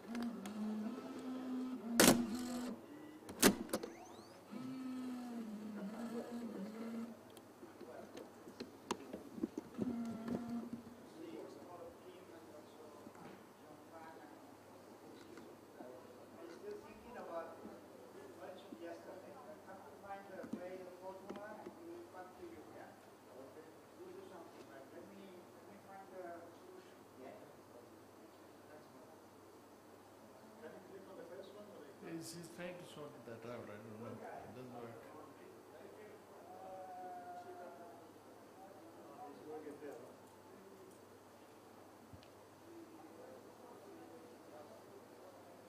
Are you putting the slides?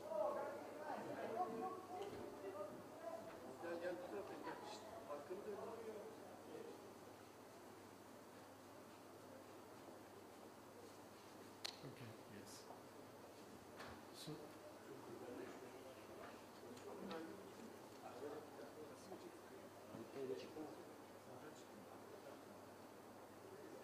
this is Professor Rizvi's slides who I have inherited to give to this audience. Country of 200 million somehow has missed on the front of deceased organ donation. We do about 1,500 living donor, mostly kidneys and about 200 livers. But other than that, we have been excluded thus far. So we want to share our experience of why this has happened. It has to do with economics and health financing. It has one of the biggest factors was commercialism, which delayed the legislation. But we also have the religious and the cultural beliefs which have deep imprints on the issue of deceased organ donation, education awareness, the medical professions and infrastructure are of course common to most of us. So this is the campaign that we built in the country to say that you lose one person every 3 minutes because of organ failure. And we only do 1,500 kidneys and 200 livers, although the waiting and the requirement is much, much higher. And since we do not have a deceased donor program, all those people just fade away. We have about 24 transplant centers, about 16 of them effective, and 2 out of 3 liver transplant centers. When you see the deceased organ donation ranking, there are only 5 players that we see. It's Iran, it's Turkey, it is Kuwait, it is Saudi Arabia, and very recently they've added UAE. And from our own region, we fortunately are into 2 regions, the Middle East, the Euro region, and also the Southeast region. And the only country which figures there is India. So we all have low deceased organ donation rates compared to the crossing of Spain of 40 deceased organ donation, and we have the American colleagues that there in certain parts of the US as well. It has exceeded that. Far to go. Now I borrowed this from Jeremy Chapman, and he said one of the ways of seeing how the transplantation activity takes place is by the gross national income for the GDP. But if you see how it is, some of the big players, some of the richest, Japan, Qatar, Singapore, are all in the area where the donation rate is small. And you have huge players of India and China, large countries, but they have not done as well as the other. And the middle income group of Croatia, Spain and Portugal are prominent by their good transplant activity that they have shown. So I just thought about it, what is keeping us different? And there's an economist from Pakistan who brought in the Human Development Index, which puts in not just the gross domestic product,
public health, compared to the more developed countries.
Now, because the donor and the recipient are all members of the same society, it has a great impact that the trust, once it is lost, then it delays the progress in deceased organ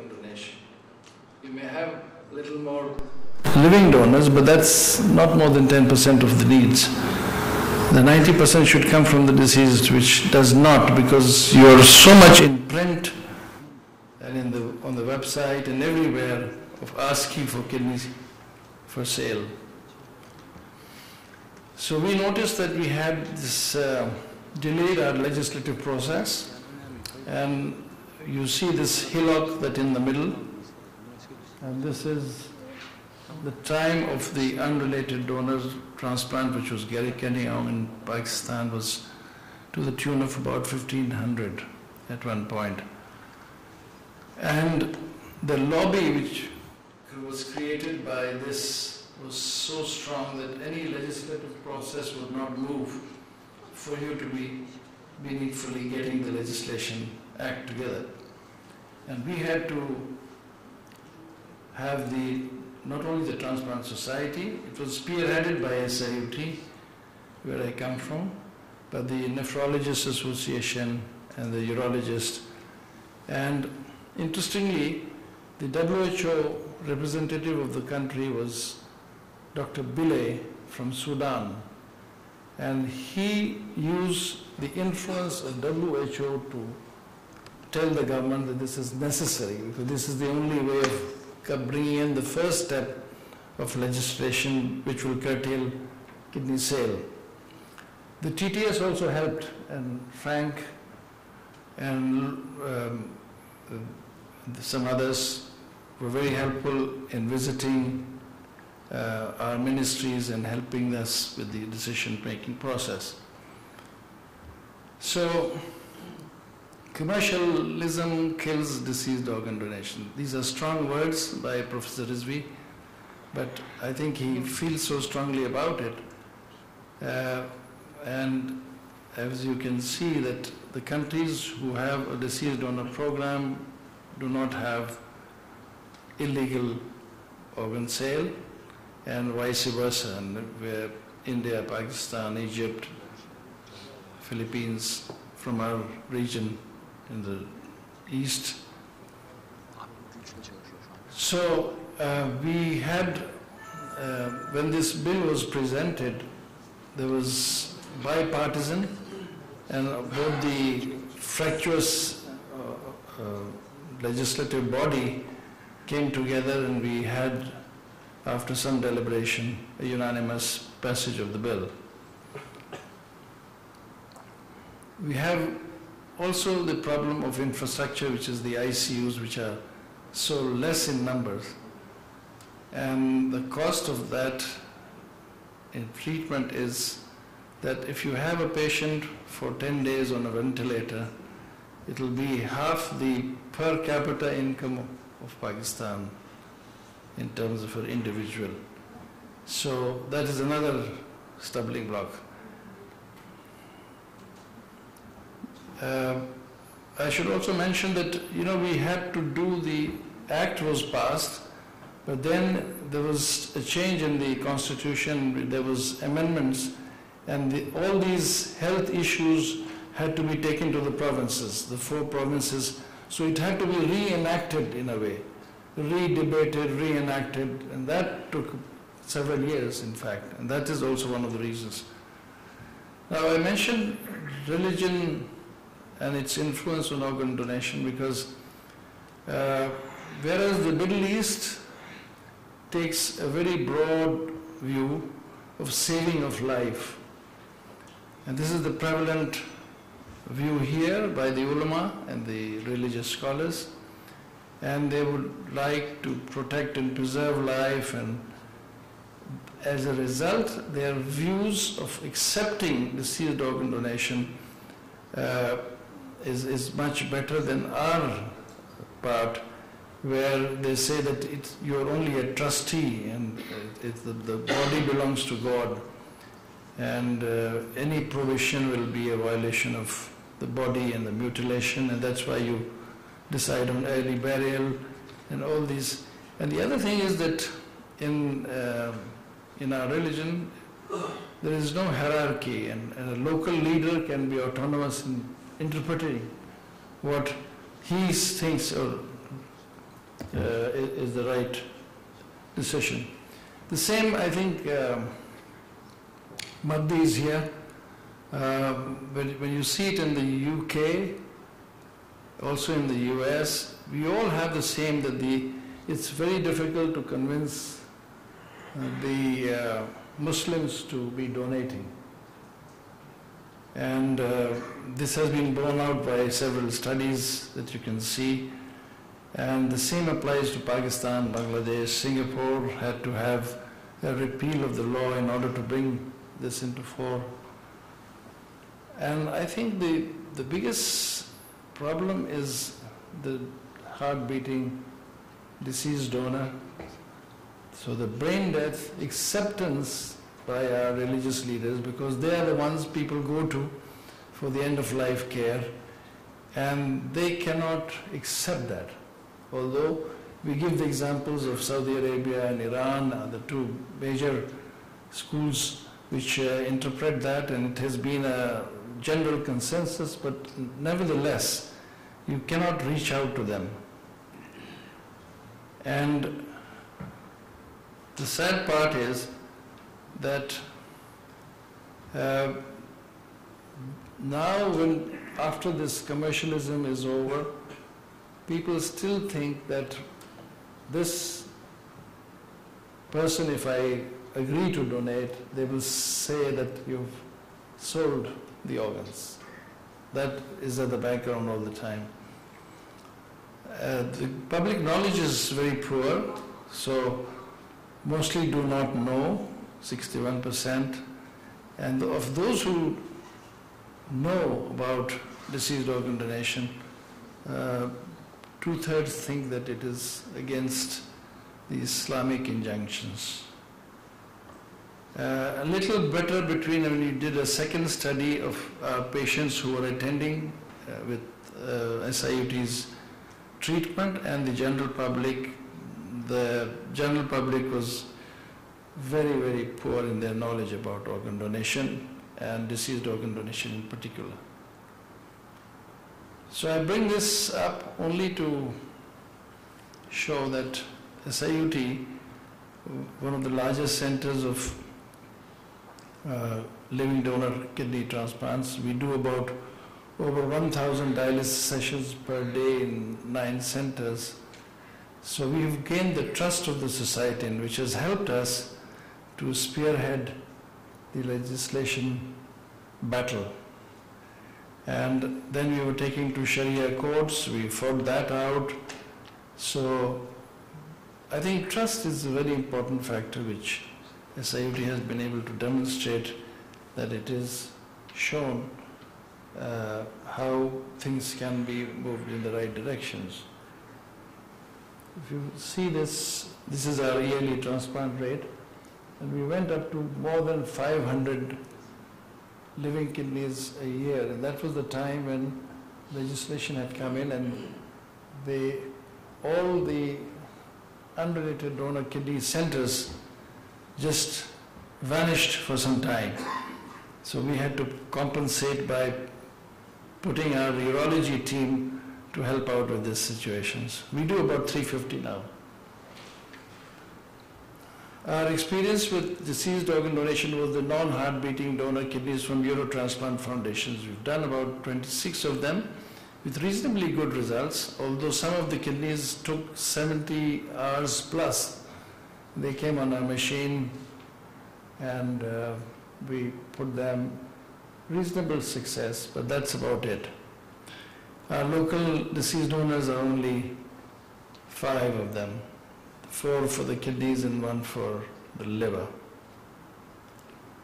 We've tried to engage the religious scholars, and there was a very good meeting in which we asked our chairman here and Faisal Shaheen to be on video link so that we could tell them about these countries where it is not against Islam.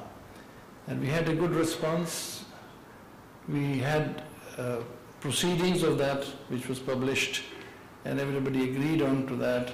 what is happening is that the trickle-down effect at the level of the mosques is not happening.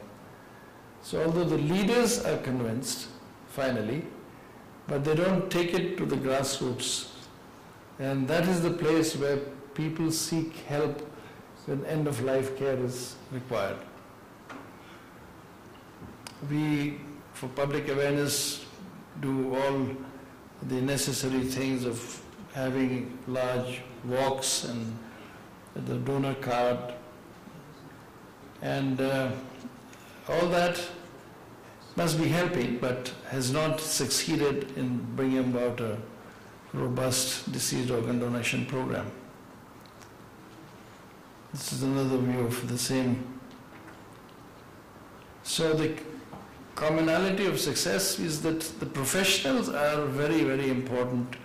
They are the ones who can change the game plan. The government is, of course, for the legislation and for funding. Awareness, you have to use all the means that you have.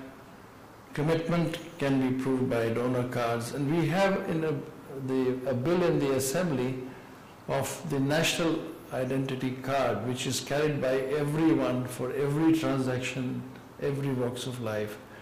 So those who would agree to it, there will be identification, so that can be useful.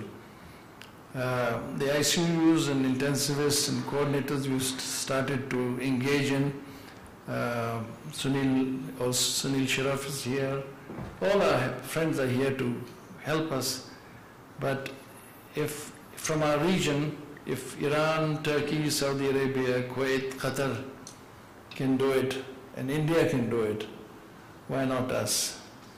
And I leave the last slide as a tribute to my mentor, Dr. Rizvi, who says that any program has to be including the poorest segment of the society. And he says that the road to enhance deceased organ donation passes through the disenfranchised, which in Pakistan belong in the region of 85%. So thank you very much. Thank you very much, Anwar. We have 5 minutes for questions or comments. Antoine. Thank you, Anwar. Always a pleasure listening to you.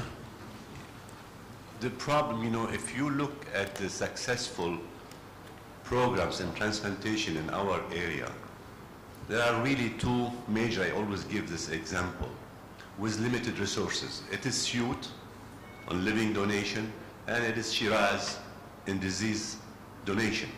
What they have in common, it is a Muslim society, predominantly is a Shia society, but also it is a leadership. It is the environment that this leadership was capable in terms of creating the trust in the leadership that people were able to give. We have a lot of emphasis today on investing in the end point, which is ICU, hospitals, and I still see this as a conflict of interest. When you make an act and you're profiting from it, there is some kind of conflict of interest. And we know some of the colleagues are going far into commercialism. The system start with the society. This is where the origin of the organs. The ICU, it is the end point. So this, what we have been trying to do in the medical community, and we're struggling, is to insist on the end point, which is extremely important to depict these organs. But the most important investment should be in the society itself. In the society itself, and that's what in Shiraz happened, for instance, because of the leadership, the religious leadership, the government, the medical community, and the society had followed after. So we need to start early on in reprogramming, and I'll be talking about it tomorrow, reprogramming our mind, our subconscious mind, in terms of being generous and being loving, in being, able to share with us, because that's what organ donation is. It is unconditional love. And you cannot ask from people who are living in a survival mode, as most of the population of our area, in particular in Pakistan, to be giving, because they are not receiving what they are supposed to receive, the basic, and that's why Rizvi had understood this, and it has to start with the lowest socioeconomical. And the problem is today, you see, with the transplant commercialism, it is rich that it's an exploitation system. The rich, it's a survival system where the rich has to survive healthy-wise, is exploiting the poor who thinks that his survival depends on economical issues. So I think this is where really we need to emphasize it is the society. That's what the work has to be, starting with schools, starting with children, not in the high schools, and with the children at 6 and 7 years. This is where the programmation really starts. Thank you. Very good. Anwar, do you have an organ procurement agency? Sorry? Do you have an organ procurement agency that This goes is around? taking shape now, that our bills and everything, the transplant authority. So you don't have a structured organ procurement? Not formally, no. Anwar, thank you very much. You and Adib have been my mentors. So I thank you for what I am today. And you mentioned my name because I'm in East London. And almost 60% of my catchment area comes from Indian subcontinent. Most of them are Muslims. And you also mentioned that the donor rate among the Muslim community, in even living in England with a free NHS to all, is the lowest possibly in the, it's the same as possibly India, Pakistan. And we heard from you that it is all to do with society, and I take some of those points, but it can't be what is all to do with the society.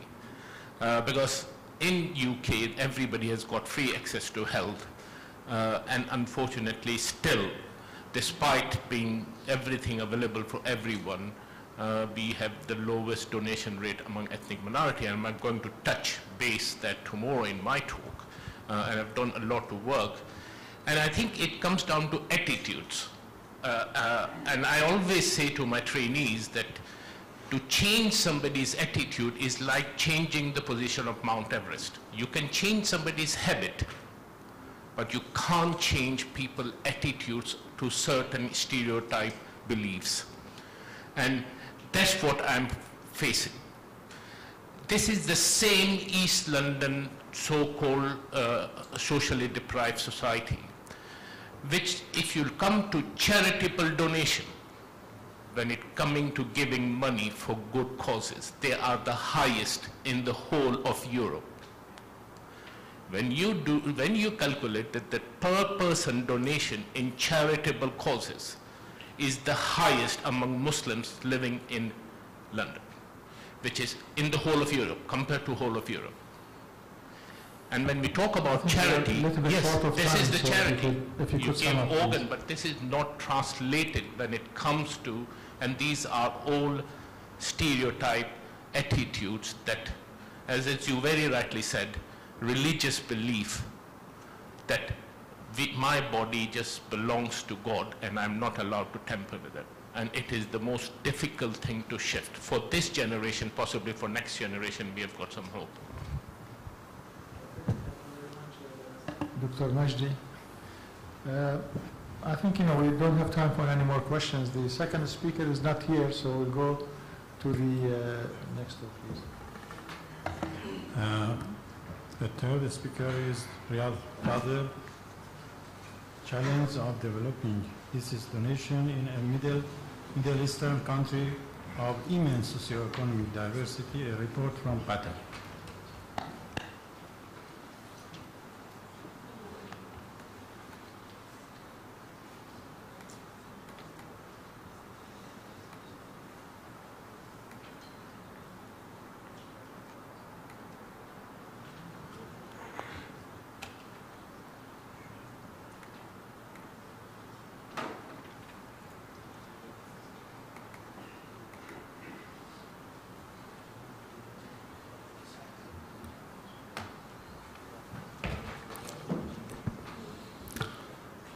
Good afternoon, ladies and gentlemen. Thank you very much, Mr. Chairman. Well, organ donation and transplantation is totally different from any other healthcare provision. it doesn't depend only on the technology and the expertise. It depends on the participation of the public. And the public will not participate unless they feel they identify the benefit, they feel safe and free, and gradually with the accumulation of experience develop trust in the system. They have to trust the system. This is the problem. And they don't trust the system. They don't trust that the doctor is doing the right thing that is compatible with their religion. And this is not only in Pakistan, it's in everywhere. So to gain the trust of these people, you have to treat them well, to treat them fairly, and to prevent any harm to them, and to respect their dignity. And then when the trust develops, they will participate. This is easy in a homogeneous society, but in Qatar, where 80% are coming from abroad, and in Qatar the natives are only 20%, the expatriates are 80%, and most of them are workers coming from Southeast Asia and Middle East. And they are in the low socioeconomic class, so the majority-minority issue is upside down. And the majority are the poor expatriate, and the minority is the native who are well-to-do, and some of the expatriates. They lack knowledge of health care, they lack the knowledge of the system, they lack knowledge on organ donation, in addition to their language barrier. And of course, they are in 70 to 80% away from their families. This was the main challenge that was prevalent in Qatar till 2009. In 2009, Qatari used to go abroad for transplant in commercial sites. We did only 2 transplants in 2009. Expatriate, as I said, their families is abroad, so if they need a living-related donor, they are away.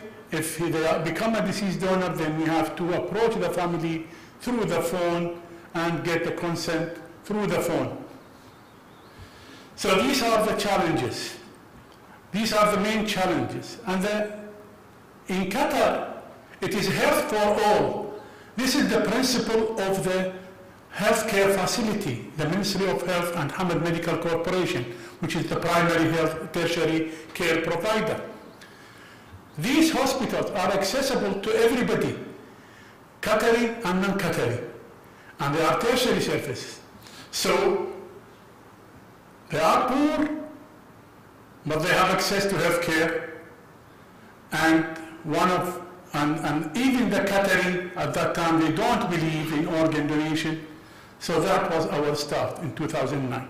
We needed to do something to change the picture. We started by developing the Doha Donation Accord, and it was with the Declaration of Istanbul Custodian Group and with the Transplantation Society. It became the ethical framework and the legal framework of all the things that happened after that. The Doha Donation Accord gave access to all the poor and the rich, all the people in the country, all the residents in the country, access to the transplantation, to the donor registry, to the wait listing, and it is one wait listing, not more. One of the major things that developed in Qatar after that, in addition to the Qatar Center for Organ Transplantation, the Organ Donation Center, the Doha International Academy, was the disease donation program. We started it in 2011. And 2011, when we started it, we started with the organ donation campaign. It's about public education. It started small, the campaign is small, but gradually increased. Started giving education about organ donation and gradually became a hub where the people will get information about the healthcare and about the living donation, disease donation, how to protect their kidney. So it became like an information desk for all the people. We train about 700 of HMC staff, Hamad Medical Corporation staff, Now we have about 2,000 staff, nurses and doctors. We call them public educator. They go to the public and talk with them face to face.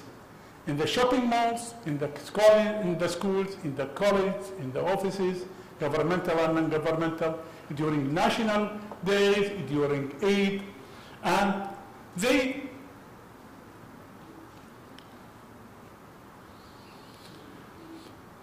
in addition to the brochures and all the social media and videos and clips in cinemas and TV. But this is the major thing. Nobody writes, nobody reads, nobody watches TV, but the people go to the shopping mall, and this was the best and the most successful tool to distribute the message of organ donation. Every day, there are 34 booths all over Qatar. People, after they finish their work, they go for overtime work in these donation campaign booths. And if they are interested, they will register on donor registry. The donor registry started in 2012 with 2,000 in the first year. The last year, it gained 100,000. Every day, we are getting between 300 and 400 and 500 registrants. And the registration is not just a verbal. It's a written with 2 witnesses, and it is on the computer. And with the ID picture, so it is a complicated process, but to gain the trust of the people, and then to make use of this donor registry. At the time of death, when we call the family, and then we have the document to show, okay? So this donor registry is now 20% of the adult population of Qatar within 7 years. And we had got 4 deceased donors from the donor registry. It's not about deceased donation. It's about actually delivering the message of organ donation. And we found after a period that its impact is not only on deceased donation, but more important is on living donation. Because they started to ask, I have my brother who needs surgery. Where shall I go? I need dialysis. My kidney is not doing well. This was the place where we started their access to the hospital. And you know, these staff from different nationality, about 70 nationality, they speak to everybody in his own language. Then we developed the policy as guided by the critical pathway, and we recruited our staff. Abdel Hadi and his team are multicultural, multilinguistic. They are aided with many nurses and many doctors in the intensive care unit who they send me every day 3 emails with the candidates in the intensive care unit that under observation, possible donors, potential donors. When they become brain dead, then they help with the breaking the body news, and they approach, and then they get the consent and take the patient to theater, and they end their functions end in the theater. The challenge for them is talking to the people abroad and getting a consent, especially when the family, they don't know who is talking, they don't trust, you don't know who is the decision maker, and when we have a donor registry and we say to the family that he is a registered donor, it's 75% acceptance. While when we approach without a donor registry, we get only 18% acceptance. Gradually they gain experience, and the number of consent is increasing, but we are still frustration. We have 80% refusal, but it is developing. The other challenge actually is the maintenance and potential deceased donor care, which was a major challenge. Shortcomings arising from staff compliance, lack of knowledge, inefficient policy, and supervision. Gradually, we understand what Jeremy has said this morning to us, that we have to give the task to the intensivist and the intensive care unit. And we have gradually shifted the accountability to the intensive care unit. And they are now in the task force with us, trying to develop the culture of organ donation in the intensive care unit. We have updated the policy to make it better. We have developed many international courses in Qatar, and we have developed our own continuous medical education. Because the challenge is that the intensive care unit staff change every 2-3 years. And you train and you train. So you have to keep, every year we have an activity to train the staff in the intensive care unit about organ donation. This small disease donation program got us 59 consent, 37 retrieved. We had 108 patients saved. Organ transplanted in Doha, 91. Organ shared with Saudi Arabia, 16.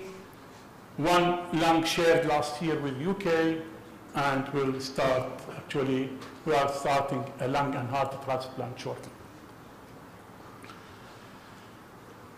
The approach of those confirmed are the 77. Some of them are not useful to be approached as organ donor. Consented, 18%. Utilized, because of the delay in getting the consent and sometimes poor maintenance, we don't get the donor in the proper at the time of retrieval. So we don't retrieve the consented cases. That was a challenge. But the improvement in the maintenance process and the improvement in the efficiency of the disease donation transplant coordinator has been this less and less. And last 2 years, we had retrieved 100% of the consented cases. All the indicators are in the right direction. The organs came from 10 nationality and from all Muslims, Christian, Hindu, Buddhist, and as I said, 75% have their families, and the approval came from abroad. Now, very interesting thing is that if you look at who are these donors, you look, they are majority Indian and Filipino. Why? Because the Indian community and Filipino community now in Qatar are the biggest communities. And usually the Indian and the Filipino, they have families there. There is always a friend or a father or a brother or a step-brother, a step-brother-in-law, and so on. So there must be somebody who is in the country. And this has changed, actually, the picture of the consenting with these two communities. Now, asking about Qatari, how many Qatari there are in the intensive care unit? The Qataris who are in the intensive care unit are very old, with comorbidity. They are not approachable. So you see there are 16 over 3 years. In this study, 16 only Qatari over 3 years.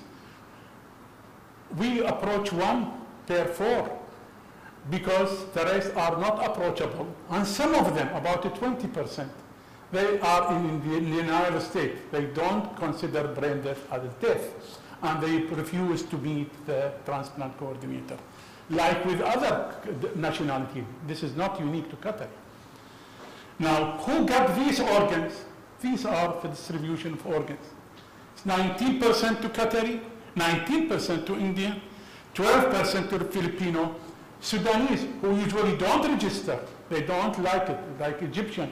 But they got it because there is only one waiting list, and we are not like the Israeli model. We do not give a priority for those on the registry. So they are patient, we give them. Now, patient selection is one of the very, very important aspects if you want to develop disease donation. I heard of people who get usually a rich patient and they start looking for the deceased donor. And because there is no waiting list, they give this deceased donor to him. This is not right. You have to work on your patient and to prepare them for the wait list.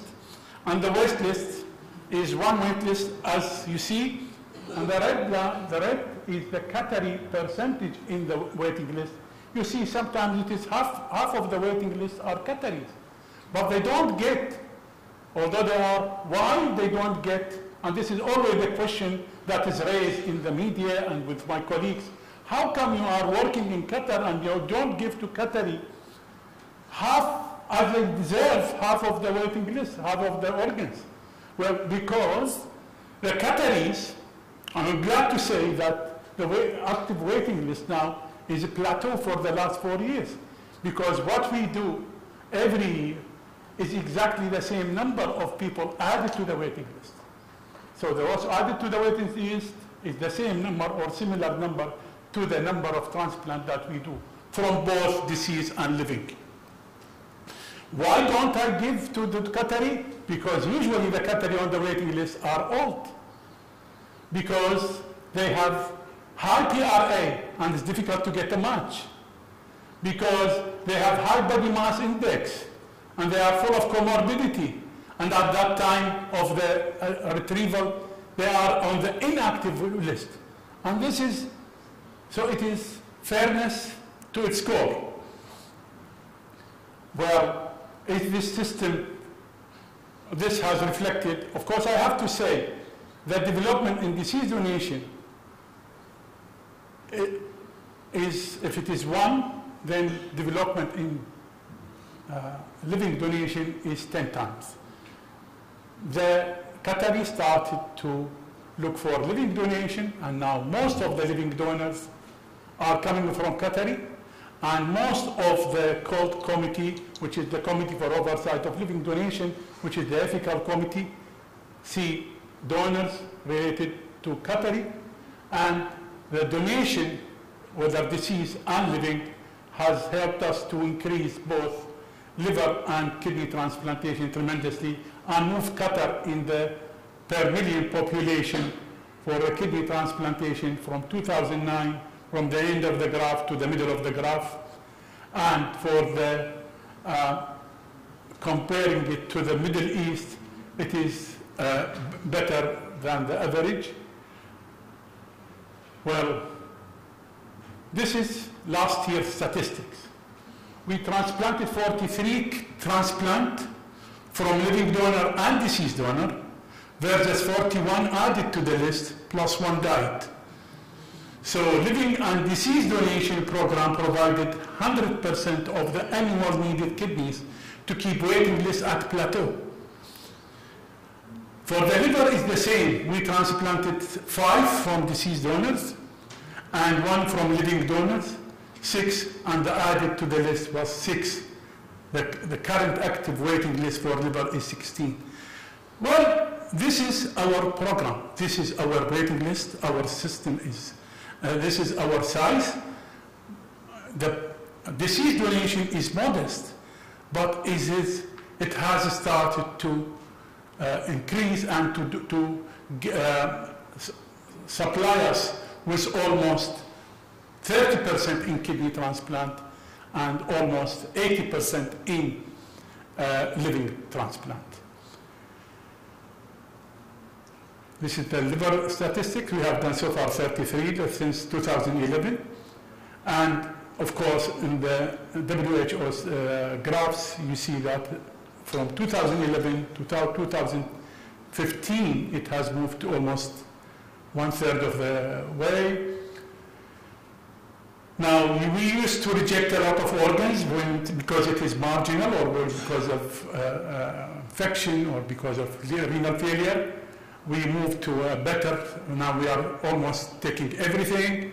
This is 2 examples. One is a double transplant last year, and one is a stone in the kidney that we had disintegrated before transplanting, and the patients are doing great, both of them. And 10 years ago, in 2009, approximately 95% of patients saw transplantation outside Qatar, and only 2 kidney transplants done in Doha. Today, 2019, 85% of patients are transplanted from ethically approved living donors or deceased donors. Waiting time on the kidney, average waiting time on the kidney is usually less than 2 years, 65%, and it is better for the AB group. And the deceased donation is between 3 and 4, changing from 1 year to another. This is the figure from the Living Ethical Committee, and it is 416 over 4 years. So 100 every year come as a living related donor for a waiting list of 90. So it's really, we are doing good on the living. This change, the sharing, everybody is sharing in all. The donor registry, waiting list, deceased donation, transplantation. This equity has been recognized by scientific publication and as a Thinking Beyond Citizenship by Dominique Martin, and by the international researchers from the Le Monde and from the Guardian. And the spirit of giving and helping the needy has extended beyond the border, actually. Qatar, during the WHO meeting last year, has announced the initiative, the new Qatari initiative, all helping the developing country and the countries that do not have organ donation, helping them to develop their organ donation programs. And this was called Roots. We have gathered last November with many transplant leaders from the world, and the developing and developed world. And we have put the strategies that we will adopt to develop these organ donation programs in countries that are related to Qatar through the expatriate groups. And we have another future challenge is the 100-ton lung that we are working with Harefield Hospital in London. We have the DCD that we launched it last month, and we hope this is, and we have done a good simulation, good course for our staff. And just, this is the last thing that I want to mention.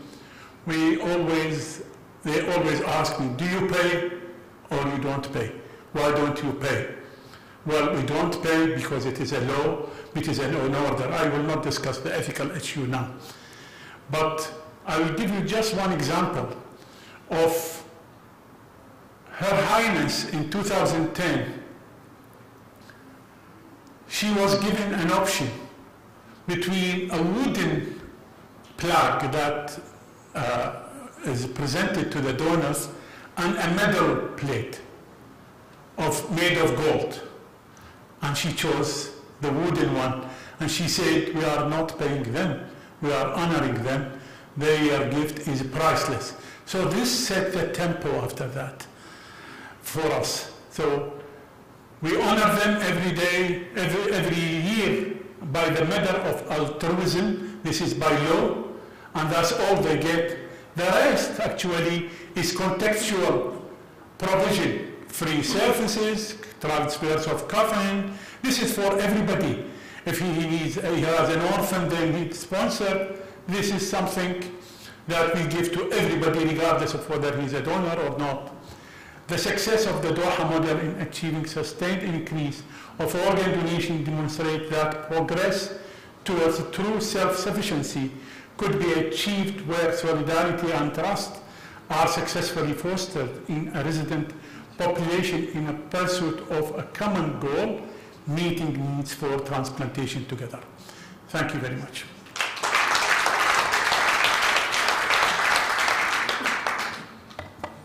Thank you very much for how you honestly present everything. But I have a small question. Do you have any payment to the family of donors? No. No. And how many of these donors have citizenship? Get citizenship in the Qatar? Well, I have been living in Qatar for 15 years. I don't have citizenship. Does that answer? And how many? It is the law. It is the law. The law doesn't give citizenship to the donors. And you see that it is it's not injustice or inequality in this rule that many expatriate workers come to the country and make about 80% of the population and give the organs without any incentive for their families. Yes.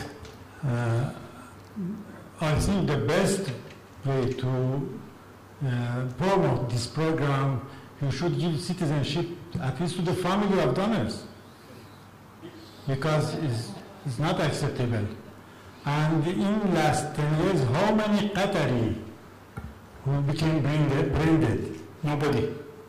Nobody became donor. I mentioned that. Yes, yeah. Thank you. Thank you. Can I ask a question? Yes, sir. Najafi. Okay, I can. No. Okay. Thank you very much and congratulations for very impressive progress. I just wonder, I saw that you said that you used 90 kidneys in the country. You exported 16 kidneys to Saudi Arabia and 1 lung to the UK. Yes. Is that correct? So does this mean you are not retrieving other organs from these? We are retrieving other organs. Okay. If they are used. If they are not used, we are not retrieving them. Okay. So we are retrieving currently, we are retrieving the lung, we are retrieving the kidneys, the liver, and the pancreas. Okay. We have islet cell transplantation, so now we are using the pancreas as well. So 3 only. We remove the kidneys, liver, and the pancreas, and we take the consent from the donor like that. Before it was, we were having sharing a treaty with Saudi Arabia. The additional organs used to go there. Okay. When they want. Yeah. Sometimes they don't want, so we don't send. Okay. Therefore, we are now going to other countries to see if we can share. And one other question, please, is that I saw that it seems like alloimmunization is a significant barrier.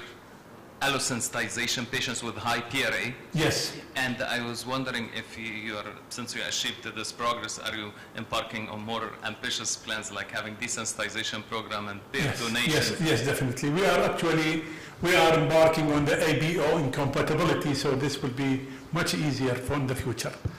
Yes. At first, I have to congratulate you for such a progress. You have considered every aspect of organ donation, which is important. You are doing well and staying and look at everything and find what is the next step, and you go to the next step. That's wonderful. Just a question, 2 questions. The first thing is, if someone comes to your country and just to take an organ, is it allowed? From outside? From outside? No, visitors are not allowed to go to. When we have a recipient who is resident in Qatar and he has his brother, his first-degree relative who is medically fit, who is matching, we bring him on our expense to Qatar to give him a visa, accommodation, we do the operation, and then return ticket to him. So this is the only thing. It's bringing the donor for a resident, but he has to be first-degree relative. This is according to the law. Perfect. But patient, no. Unless they come in couple, some of the cases, but when they come for humanitarian reason and we check them in the committee, They are relative coming from outside. They will have the operation in Qatar for free. And another question, you said you have about 2,000 people going to face-to-face meeting with the people to issue the donor card. Are they paid or they are? They are paid at overtime. They are our nurses and our doctors, and we pay them as overtime when they go outside their working hours. Yes. We have such a thing in our NGO. All of them are volunteers, but we haven't have such a big program with 34 booths everywhere. Well, because the problem is that we used to do the pamphlet and videos, but these people, most of them, they don't read, they don't watch TV. Even us, how many times you watch TV, how many times you read, we think that this is the best thing. Everybody goes to the shopping mall, so that definitely they will see it and they will ask, what is this? And if they like, why not? Perfect. Congratulations. Thank you very much. Thank you. Excellent progress, and I think soon you will be #1 in the Gulf states, inshallah. The next speaker is, we don't have to introduce, everybody knows, Professor Nasser Simfurush, who is a transplant urologist and kidney transplant surgeon from Tehran. He's very famous and in educating and teaching a lot of doctors how to do urology and transplantation surgery and spread them all over Iran. So Dr. Simfurush is going to talk about how to improve deceased donor transplantation, and we'll talk about an Iranian experience. Of course, everybody knows now Iran is #1 in the Middle East for deceased donation. بسم الله الرحمن الرحيم رب اشرح لي صدري ويسر لي أمري واحلل عقدة من لساني يفقهوا قولي.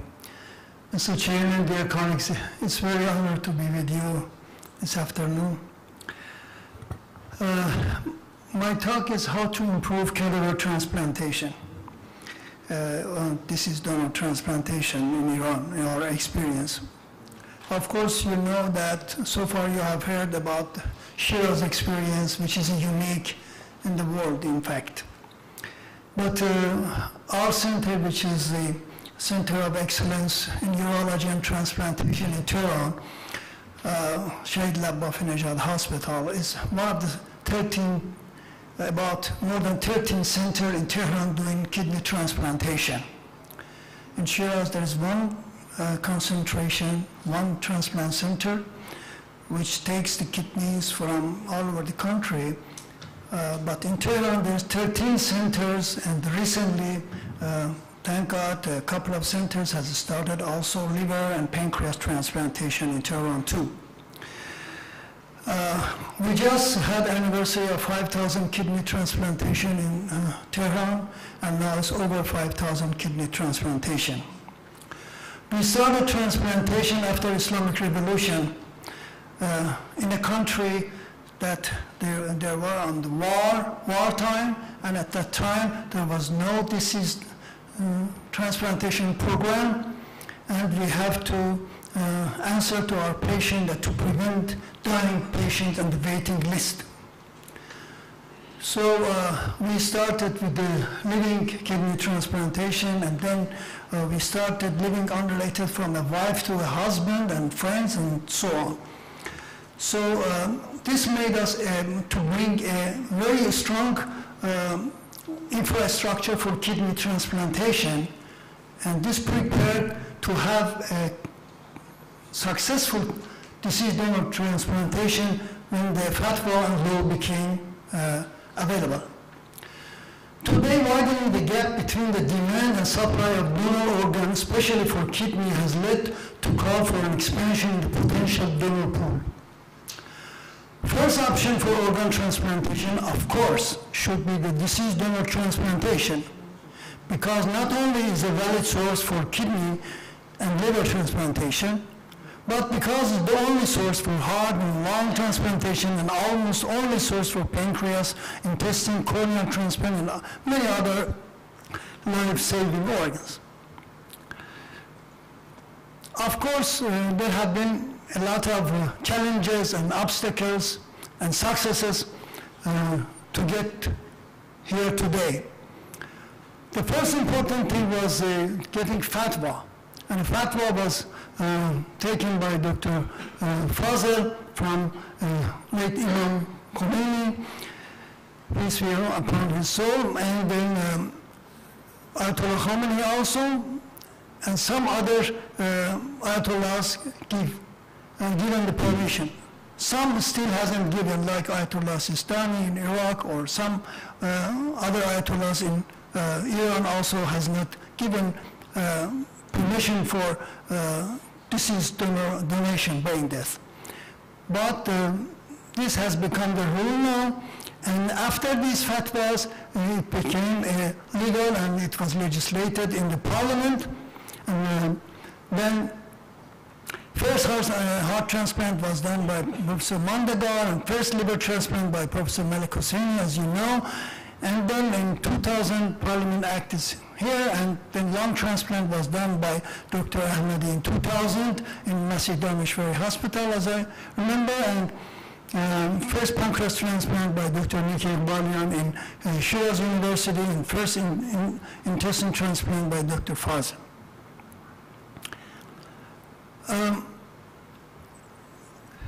We did the first living kidney transplantation in our department in our country in 1984 by Professor Sanadizadeh, and the first unrelated kidney transplantation became in our department in 1984 from a wife to a husband, and this started the Iranian model kidney transplantation that we have discussed in the last visit. And we did the first pediatric transplantation in 1986 and first deceased donor transplantation after the law was passed in 2000. First laparoscopic donor nephrectomy in Middle East in 2001, and first kidney pancreas transplantation in Tehran in 2008 was done in our department, and first world RCT comparing open donor nephrectomy and laparoscopic donor nephrectomy, which was award winner in WC 2000 World Congress of Endourology. So far, we have done close to 1,000 deceased donor transplantation. We are always there for deceased donor and also deceased donor transplantation. The most important and the engine of transplantation is education. Educating dedicated surgeons. Transplantation is done in our country very, very, in fact, less expensive. For example, you can compare a transplantation donor and recipient, you can compare to a simple prostate operation in private hospital. So we have taken this cheap, so it has been possible for the government and for the patients to afford kidney transplantation, and that's how we could get to close to 50,000 kidney transplantation in Iran so far. And it's done by these young generation of transplantations. Like Babel is a very small city, but close to 1,000 transplantation is done now in north of Iran. So one of the main success to promote both living and especially deceased donor transplantation is to train dedicated expert surgeons. As you can see,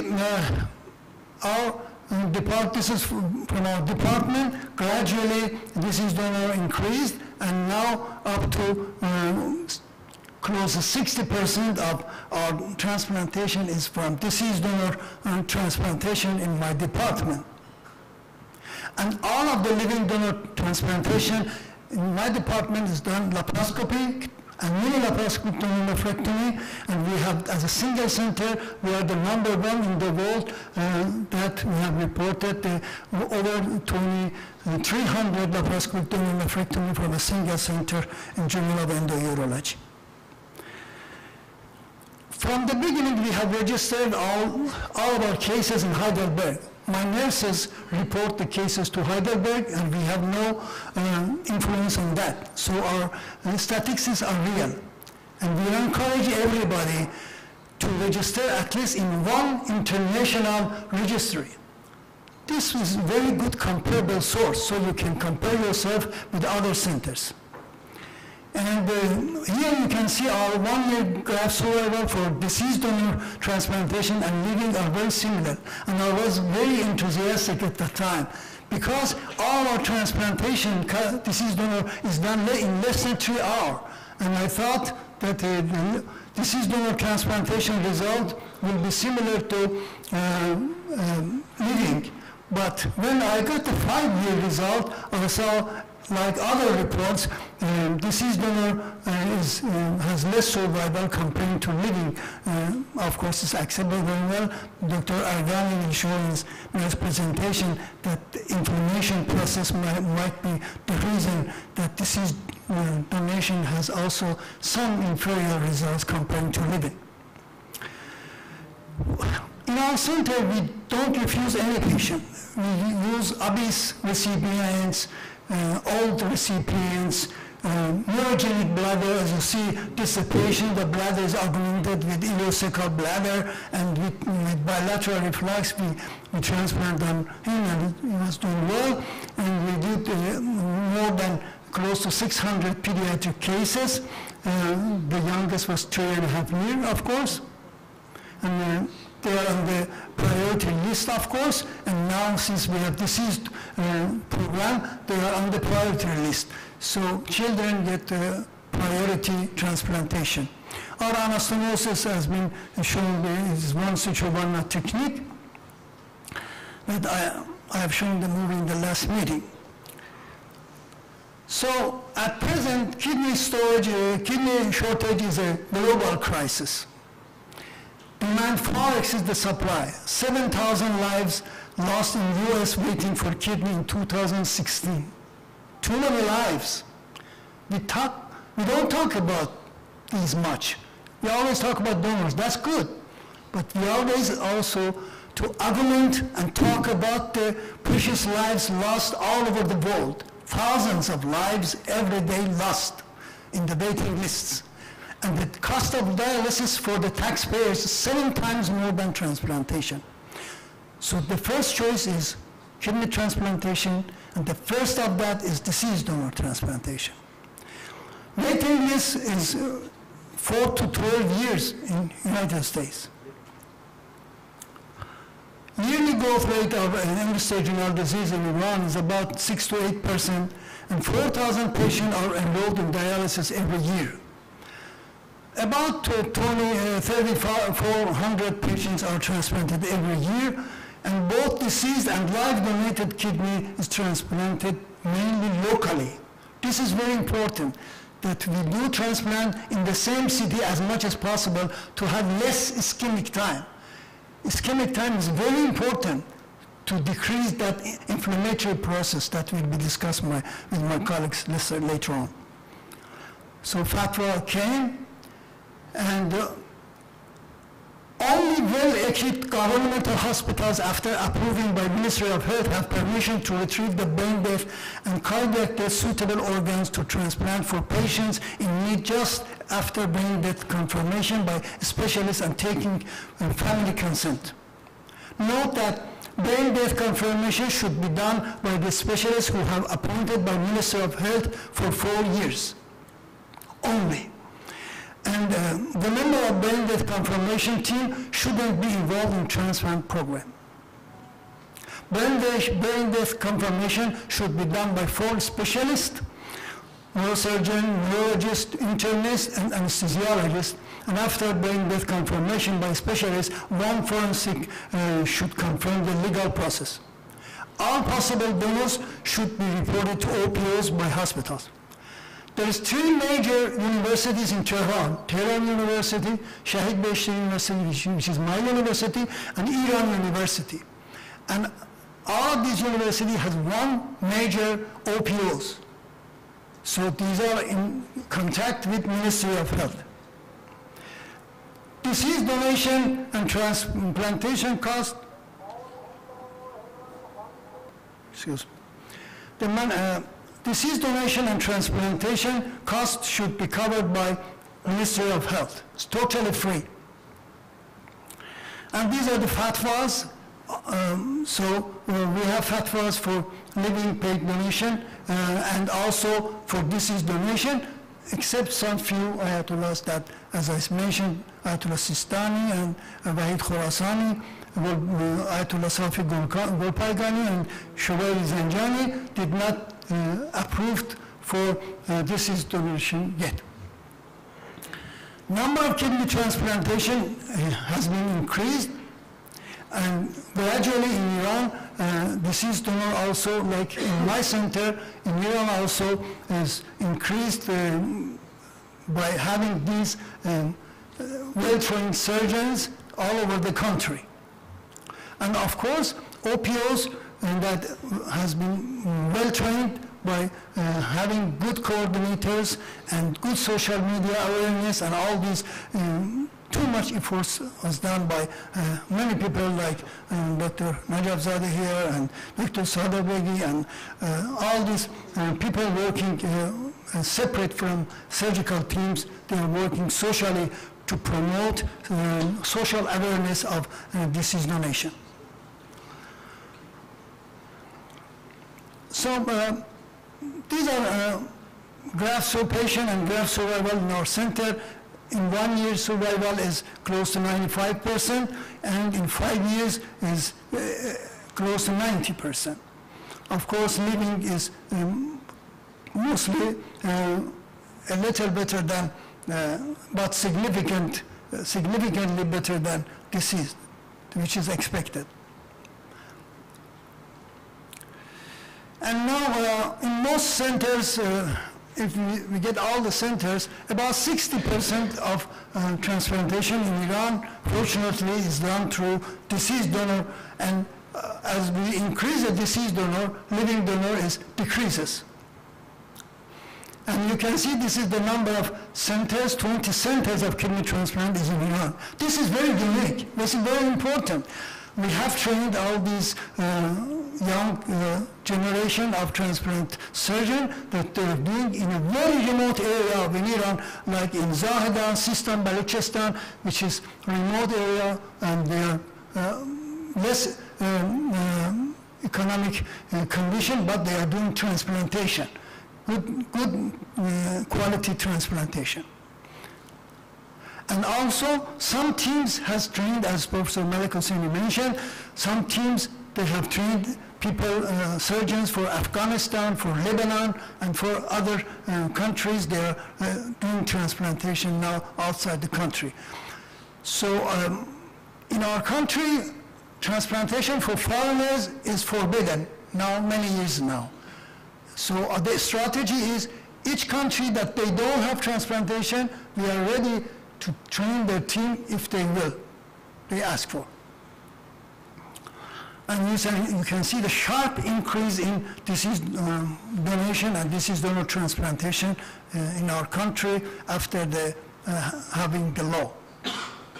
And PNP is increased, and you can see, without putting pressure, without inferiorizing other type of transplantation, when we put effort on deceased donor transplantation, gradually living donor transplantation will decrease gradually.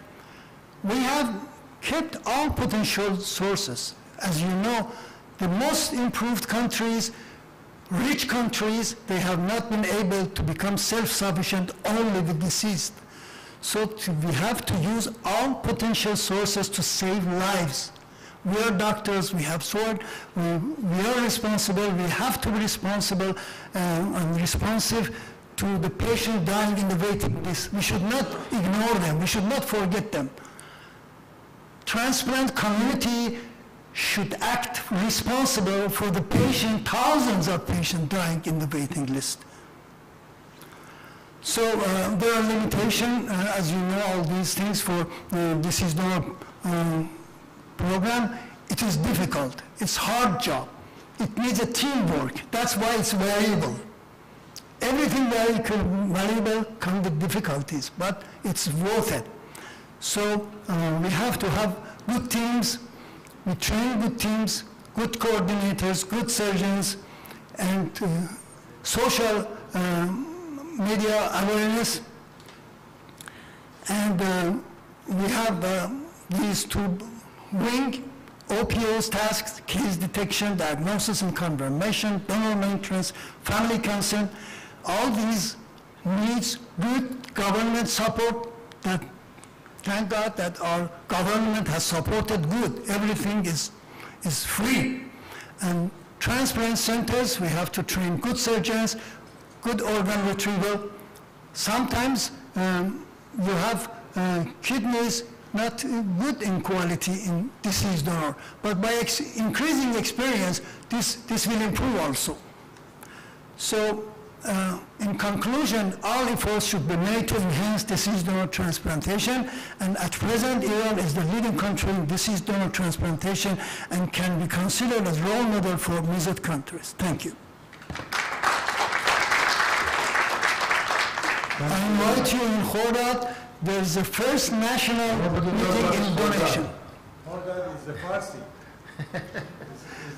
In 3 months, there will be a Congress in Tehran done by Ministry of Health, and donation from the, starting the donation from the, until the transplantation. There will be a national big meeting about the deceased donor transplantation. This is done by our university and Ministry of Health. Thank you very much. Inshallah. Thank you.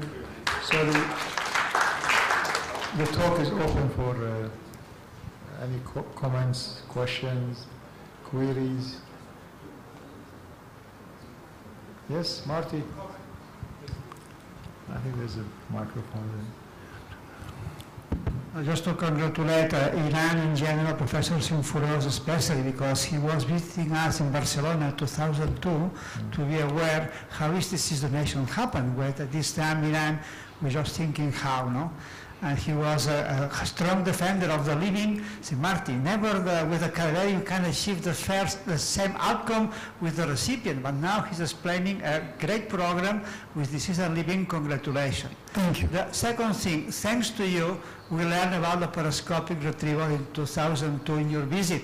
You're still doing some living donors with open surgery, but you stimulate us. And when you show a video, remember, with a cheaper material made by us, and thank you because also with a change of experience, we learn from you, surgery with your laparoscopic system, now doing every day, and we hope we also share this experience. Thank you and congratulations for your program. Thank you very much. Just for your information, we have a 2-year fellowship program in laparoscopic training. Any country wants to send young generations. We have done so far 22 for Iraq, 2 laparoscopic surgeons they are doing over there. Thank you. There's a question there.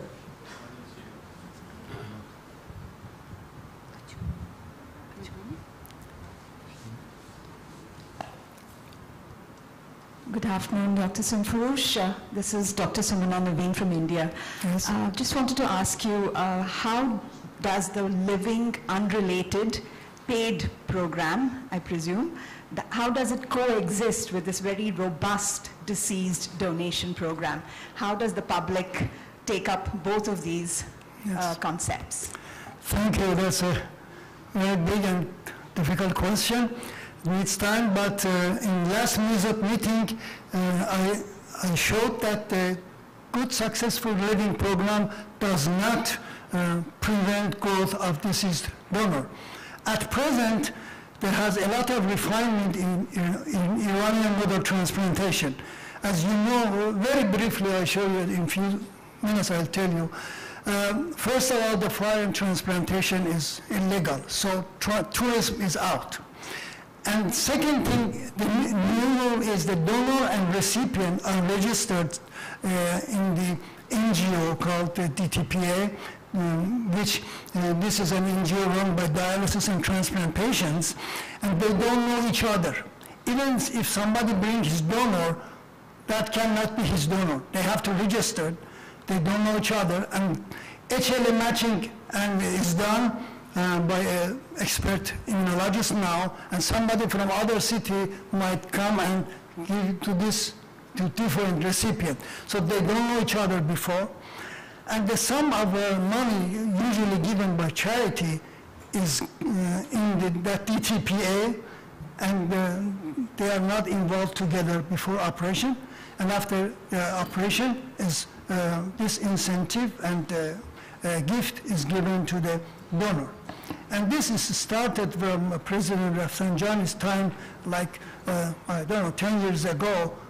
Government gave some incentive to encourage donors, because at the wartime, patients were dying under the dialysis, and the expense of dialysis, as you know, 7 times transplant, and you cannot afford it. So this is how the transplantation. And now they don't know each other, and it is only Iranian to Iranian. Yes. Okay, thank you. Last question for Dr. Majdi, and then we can go to the... Majdi, you would like? Oh. I've got very simple 2 questions, because I've never been to Iran, so I'd like to learn. You are welcome to join us. Is there any ethnic or racial diversity in a country like Iran? Are they very homogeneous population? Which is, I think the rest of the Middle East is highly diverse. How would you compare your ethnic and racial diversity in Iran? Well, in fact, we don't have a problem in this regard. There are too many different ethnicity living in Iran, especially in the borders. There are Baloch, there are Arabs, there are Turks, there are different kind of ethnicities. But they live together for thousands of years, and there's no problem as far as transplantation concerned. And do you come across, when you approach a deceased donor, or potential deceased donor, where the family says that I believe in Imam Sistani, so I don't want to go ahead with it. Are those 3 or 4 imams who are standing out, are they impacting, from religious perspective, donation rate? This is an issue we have not been looked at yet. So far, the family consents is accepted as a consent. And if they consent, because not everybody has donor card. So the family consent and also the law has sufficed and has been done. But I'm not aware if they are consented in this regard or not. Thank you, Professor Simburst. I want to add something to the multi-nationality. We haven't multinational. We have only about 3 or 4 million from Afghanistan.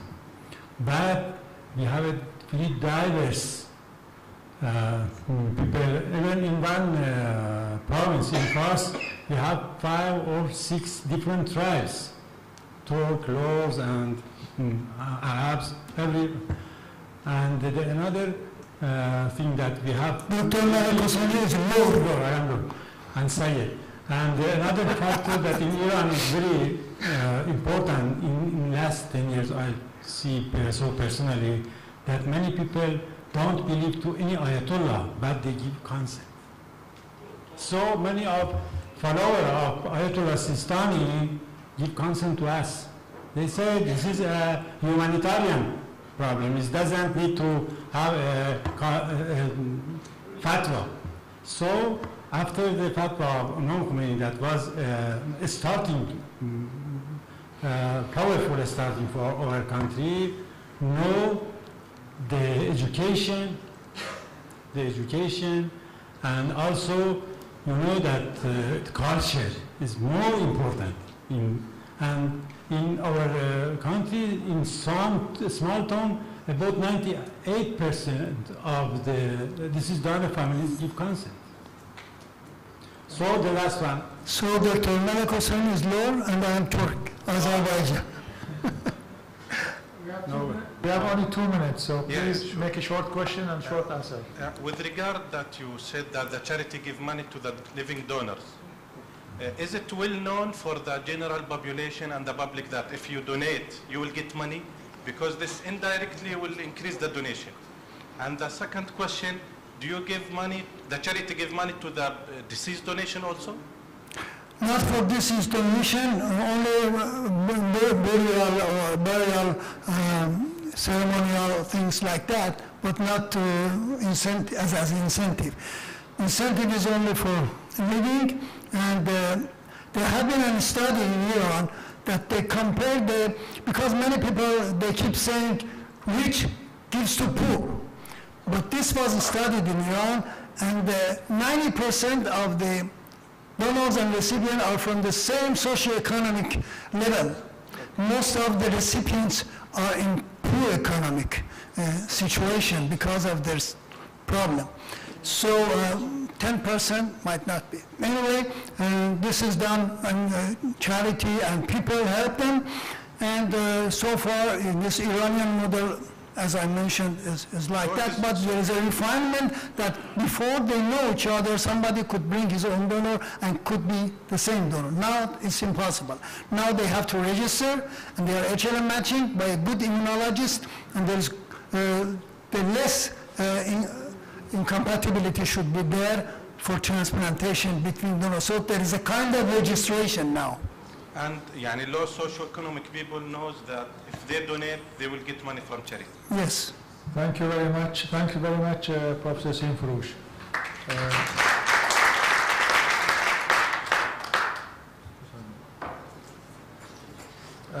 There are two short oral presentation, 10 minutes of each. The first one is on deceased donor transplantation activities in Turkey. Will be presented by Aydıncan, okay. Aydıncan Aktur. Okay, thank you very much. Go ahead. Good afternoon, dear Chairman, colleagues.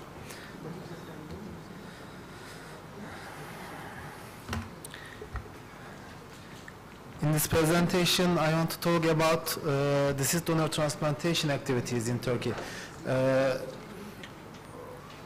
First of all, I want to talk about history of transplantation in Turkey.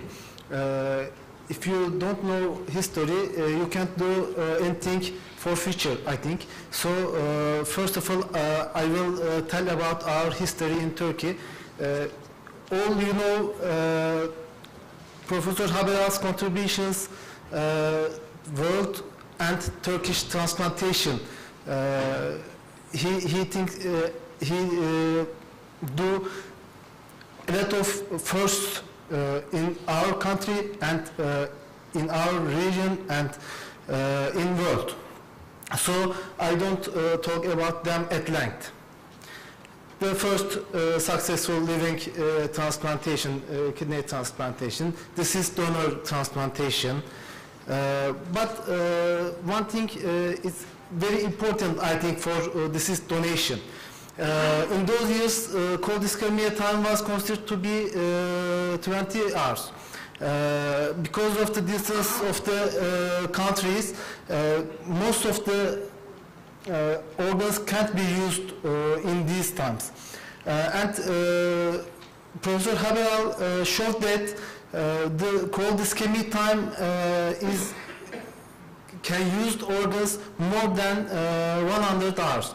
So we can use in our area in Turkey nearly 10 hours cold ischemic organs, and I think it's a big corner event. Then he done the first deceased donor transplantation in our area. Then he started first organ sharing harvesting program in Turkey. You can see all the events in his life. And what about transplantation data worldwide and Turkey? Evaluation of the global organ transplant activities it's accelerating 210 to 216. You know, the most common transplantation type is kidney transplantation, and all of them is increasing year by year. When we look at deceased donors in all over the world, worldwide, in 216 2016, worldwide nearly 35,000 diseased organ donations was performed. And it is increasing year by year all over the world. When we look at the kidney transplant activities, it's increasing year by year, and in 2015, it increased nearly 6%. 40% of living donors, 60 of them were nearly deceased donor transplantation all over the world. When we look liver transplantation, it's also increasing all over the world, and nearly 20% of them were living donors, and 80% of them was deceased donors, and it's increasing year by year. In 2016, all over the world, nearly 90,000 kidney transplantations were performed, and 30,000 liver transplantations were performed, and nearly 40 of living kidney transplants are performed, and nearly 60% of them were deceased donor transplantation. You saw the transplantation types, percents, all over the world. In Europe, European countries and American countries, most of transplantation were performed deceased donation.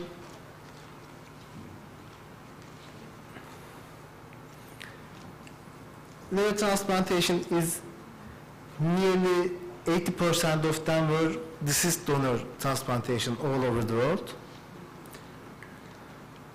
And you see the European countries and American data and our area.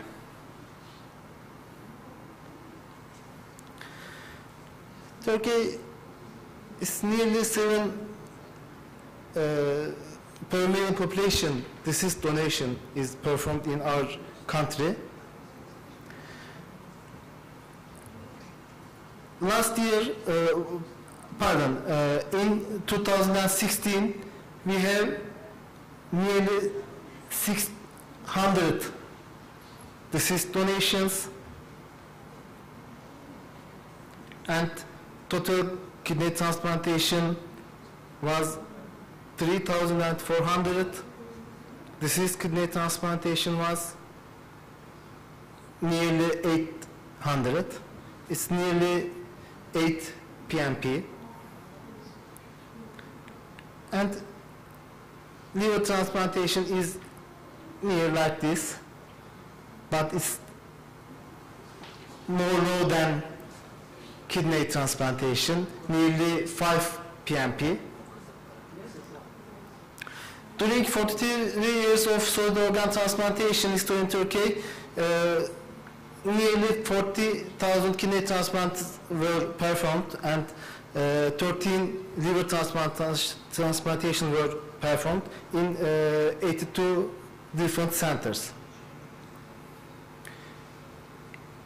You see this, we started in 4 PMP, but now it's come to 7 PMP for kidney transplantation. And we started nearly 3 PMP to 6 PMP in liver transplantation. In 2001, the Ministry of Health established the National Coordination Center as an umbrella organization to promote transplantation activities, especially for disease donor organ procurement. However, although transplantation activities are accelerating day by day all around the country, deceased donors are still far below the desired rates. Improvements in the fields of education and coordination should increase the quality and the quantity of the transplantation activities. Thank you.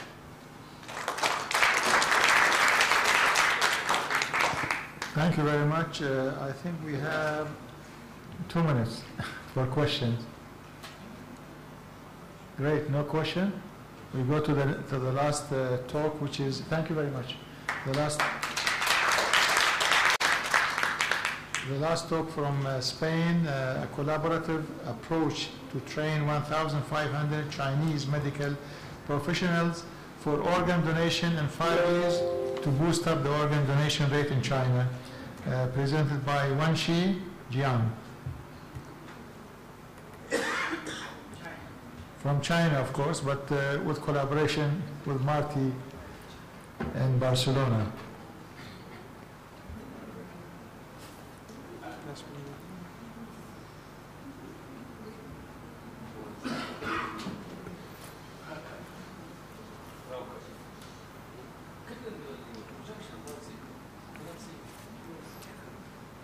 So when we're dealing with the telecom problem, so first of all, I would like to thank for the committee and for the TTS and also for the chair to have us here to share our experience, and also we learn from the best practice around the world from all of you in organ donation and transplantation.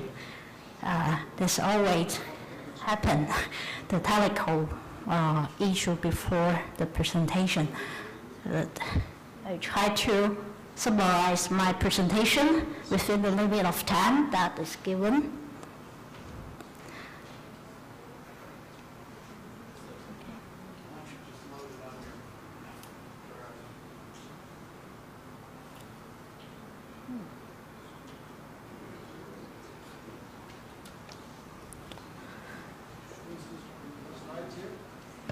No slides? She has slides, they're just not coming up.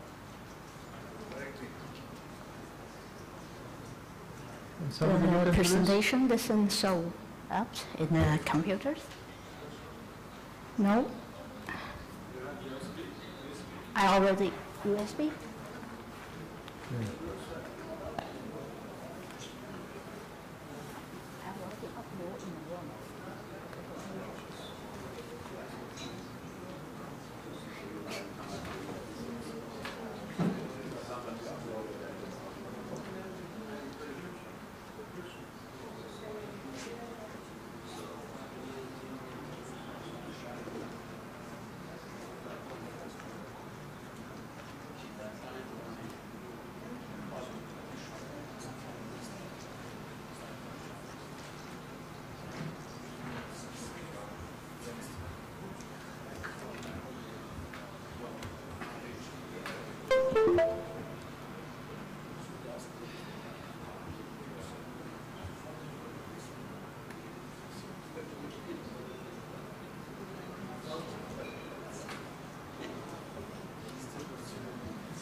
Sorry about the presentation issue, but however, I'm going to start the presentation by remind everybody in the room that China is one of the member countries in favor of the Declaration of Istanbul, and the Chinese government is currently under the leadership of President Xi Jinping, that the government showed a strong commitment to support organ donation and transplantation in China by establishing the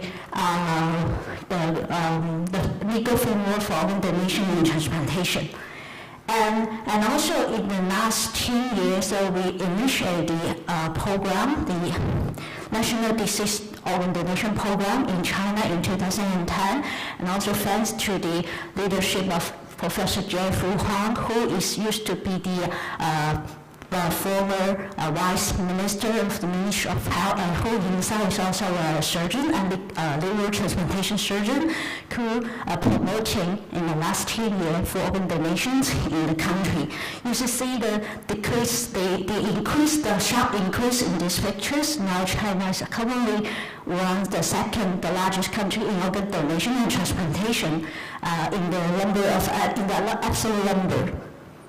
And however, because the population in China is really large, 1.4 billion, and when taken out of the population, that the PNP in China for last year is 4.6. So it means there is a long way to go to achieve self-sufficiency in organ donation.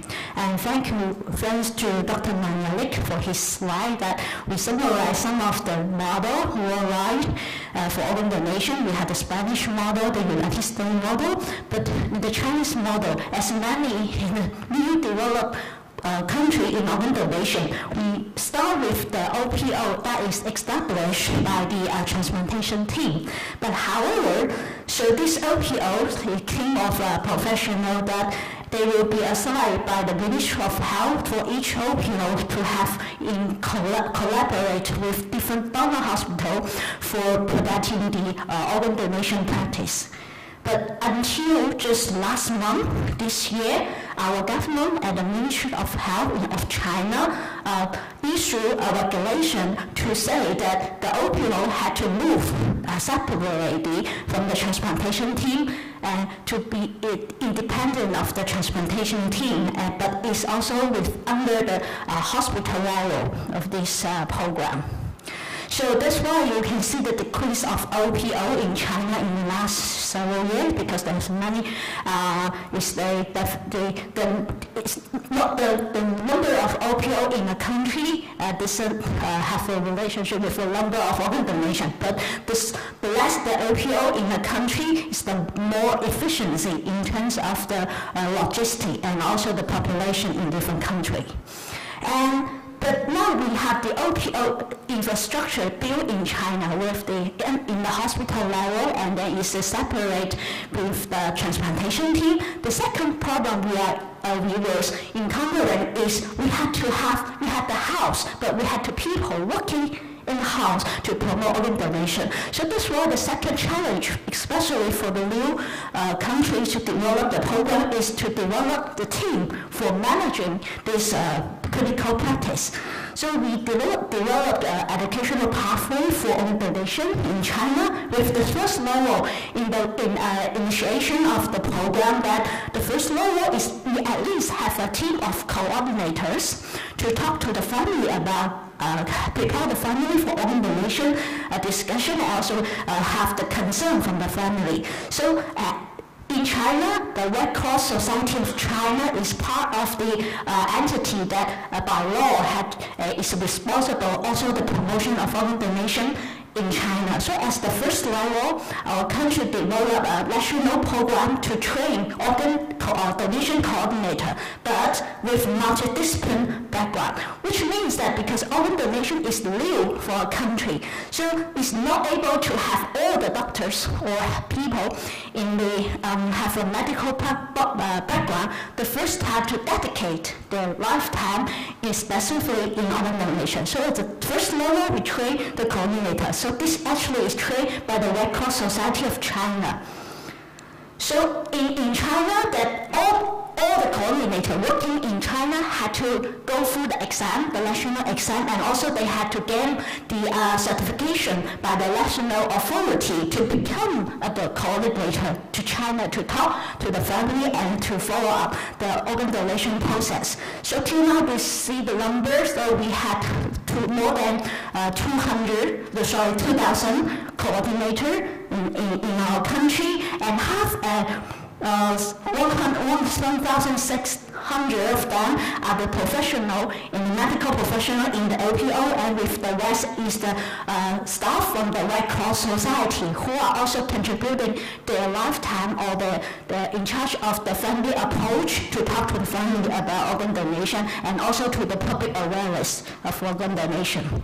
But we moved to the second step because we had a coordinated team, but as the progress passed, we realized that there are few studies showing that there's less of awareness of the ICU professional, because organ donation is also a clinical practice in the hospital, especially it's inside the OPO. So the second level for this education program, and then it started in 2014, we try to create a joint international international approach. It's not trained by our own people because we are new in this field. We train by international experts who come to China to co-teach with our local expert to teach the medical staff in the hospital, especially those in the ICU or emergency department. So our target is from 2014 to 2018, we're going to train 115 professionals. So we're using the methodology from also thanks to TPM, which applied the TPM methodology. And also most importantly is this training is an international approach. It's a collaborative network of the international faculty and then with the Chinese faculty to together to train our local expert. And this is a very short course, and then it happened in different regions of China annually. And also, we also work with our national authority in organ donation, especially the China Organ Transplant Development Foundation, who is under the management of Professor Jeffrey Wang, and together with DTI and many other hospital society of China together to come up with this program. So this number shows the difference of the transplantation, the different of professional training in different regions. So till now we have 1,116 professionals have been trained, and among them you will see this chart, 56% are ICU doctors, and with the remaining are the surgeons from the transplantation team, and also there are someone from the administrative level to be trained in this program. So this is the result, the knowledge gain before and after the training. That is some of the training we did, the workshop for maintenance and for family approach. And the problem comes again.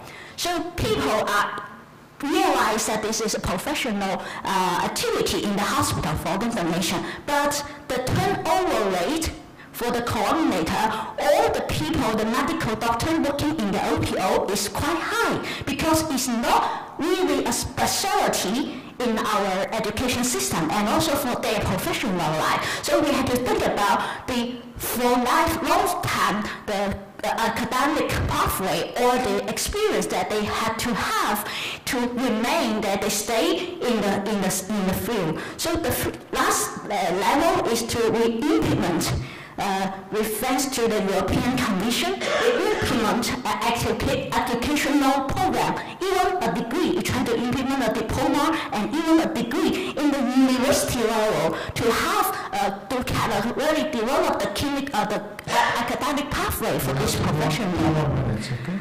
Okay, so we start from the short course to the master degree. So this program is thanks to the funding from the European Commission, and also thanks to Dr. Mayalik and many colleagues sitting here to come up with the program. We have 5 universities from the European and 8 Chinese university together to have this program. And we've developed the university network for training and education in China. We train a trainer in this program, and we have our own textbook. And also, once these trainers, they come back to China to implement their own education course in the university. So this is the workshop they conduct in the Chinese university, and this is the graduation that last time we did in Beijing for the first one of the people having been trained under this program. And many of these participants from this program now are studying even though in the European University of Barcelona to continue their master degree in organ donation and transplantation. So till now, at the end of this year, we will have the number of 1,500 professional beneficial from this program, and also each of these, if they perform 3 more cases, thanks to the training, and then estimately the extra total of 405,000 organ donation case will be performed in China. So the last picture I want to share with you, this is the very special ceremony performed before the procurement of the donor. We call the moment of silence. It shows our respect and the Chinese culture to appreciate all the love that is the gift given by the donor and their family. Thank you. Excellent, thank you very much. Very good English. Did Martin teach you any Spanish when you were there? No, we teach him Chinese. And we taught him Arabic as well, so we can say marhaba. Okay, any questions? So not only Martin, I want to mention about Katie and Howard. I cannot remember how many times they went to China to teach this professional code. Katie Thank you very much. China as well. MashaAllah, very good. Okay, any questions, comments? Great, thank you very much. Very much.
that what we need to do with thinking about kidney transplantation and other forms of transplantation is stop thinking about it from the technical, surgical, or the perspective of the university and start thinking about it in public health terms. Because one of the problems, if we're going to increase organ donors, we need to engage governments, we need resources for this, and don't get engaged by, when you talk about it as a high-tech, advanced therapy, but when you talk public health, then they do get engaged. And then the other bit about that is that if you do increase your deceased organ donor rate in the modern world, then you need to make sure that your allocation process is fit for purpose. And the back end of my talk will be talking about that and how that's impacted us in Australia and lessons to be learned from that. So the first example I want to do is I want to give you a national example, then I'll give you some global data, is looking at the prevalence of chronic kidney disease. So when you do kidney transplantation, it's for end-stage renal failure, and then we look, if you think about that, that's a form of chronic kidney disease. And then you think, well, just how big a problem is this? How big is this in a global perspective? So if you take China in this paper here by Lu Zhang, where they did a cross-sectional survey of several provinces within China, and then were able to use that to calculate what the estimated incidence of CKD is amongst the general population within China. It was estimated that chronic kidney disease with a GFR less than 50 was at just under 1% of the population, which is roughly 1 million people with chronic kidney disease currently living. And in 2012, which is the last data I was able to find, they had a dialysis registry, and they had in that around about 300,000 patients on around 52%. And by that figure, it's thought to be around about 2023 or 2025 that there will around 1 million people in China on dialysis. Expected that China will have over 2.5 million people. And if you're thinking about when you're spending that type of money, currently doing their levels of renal replacement, organised AD or global kidney health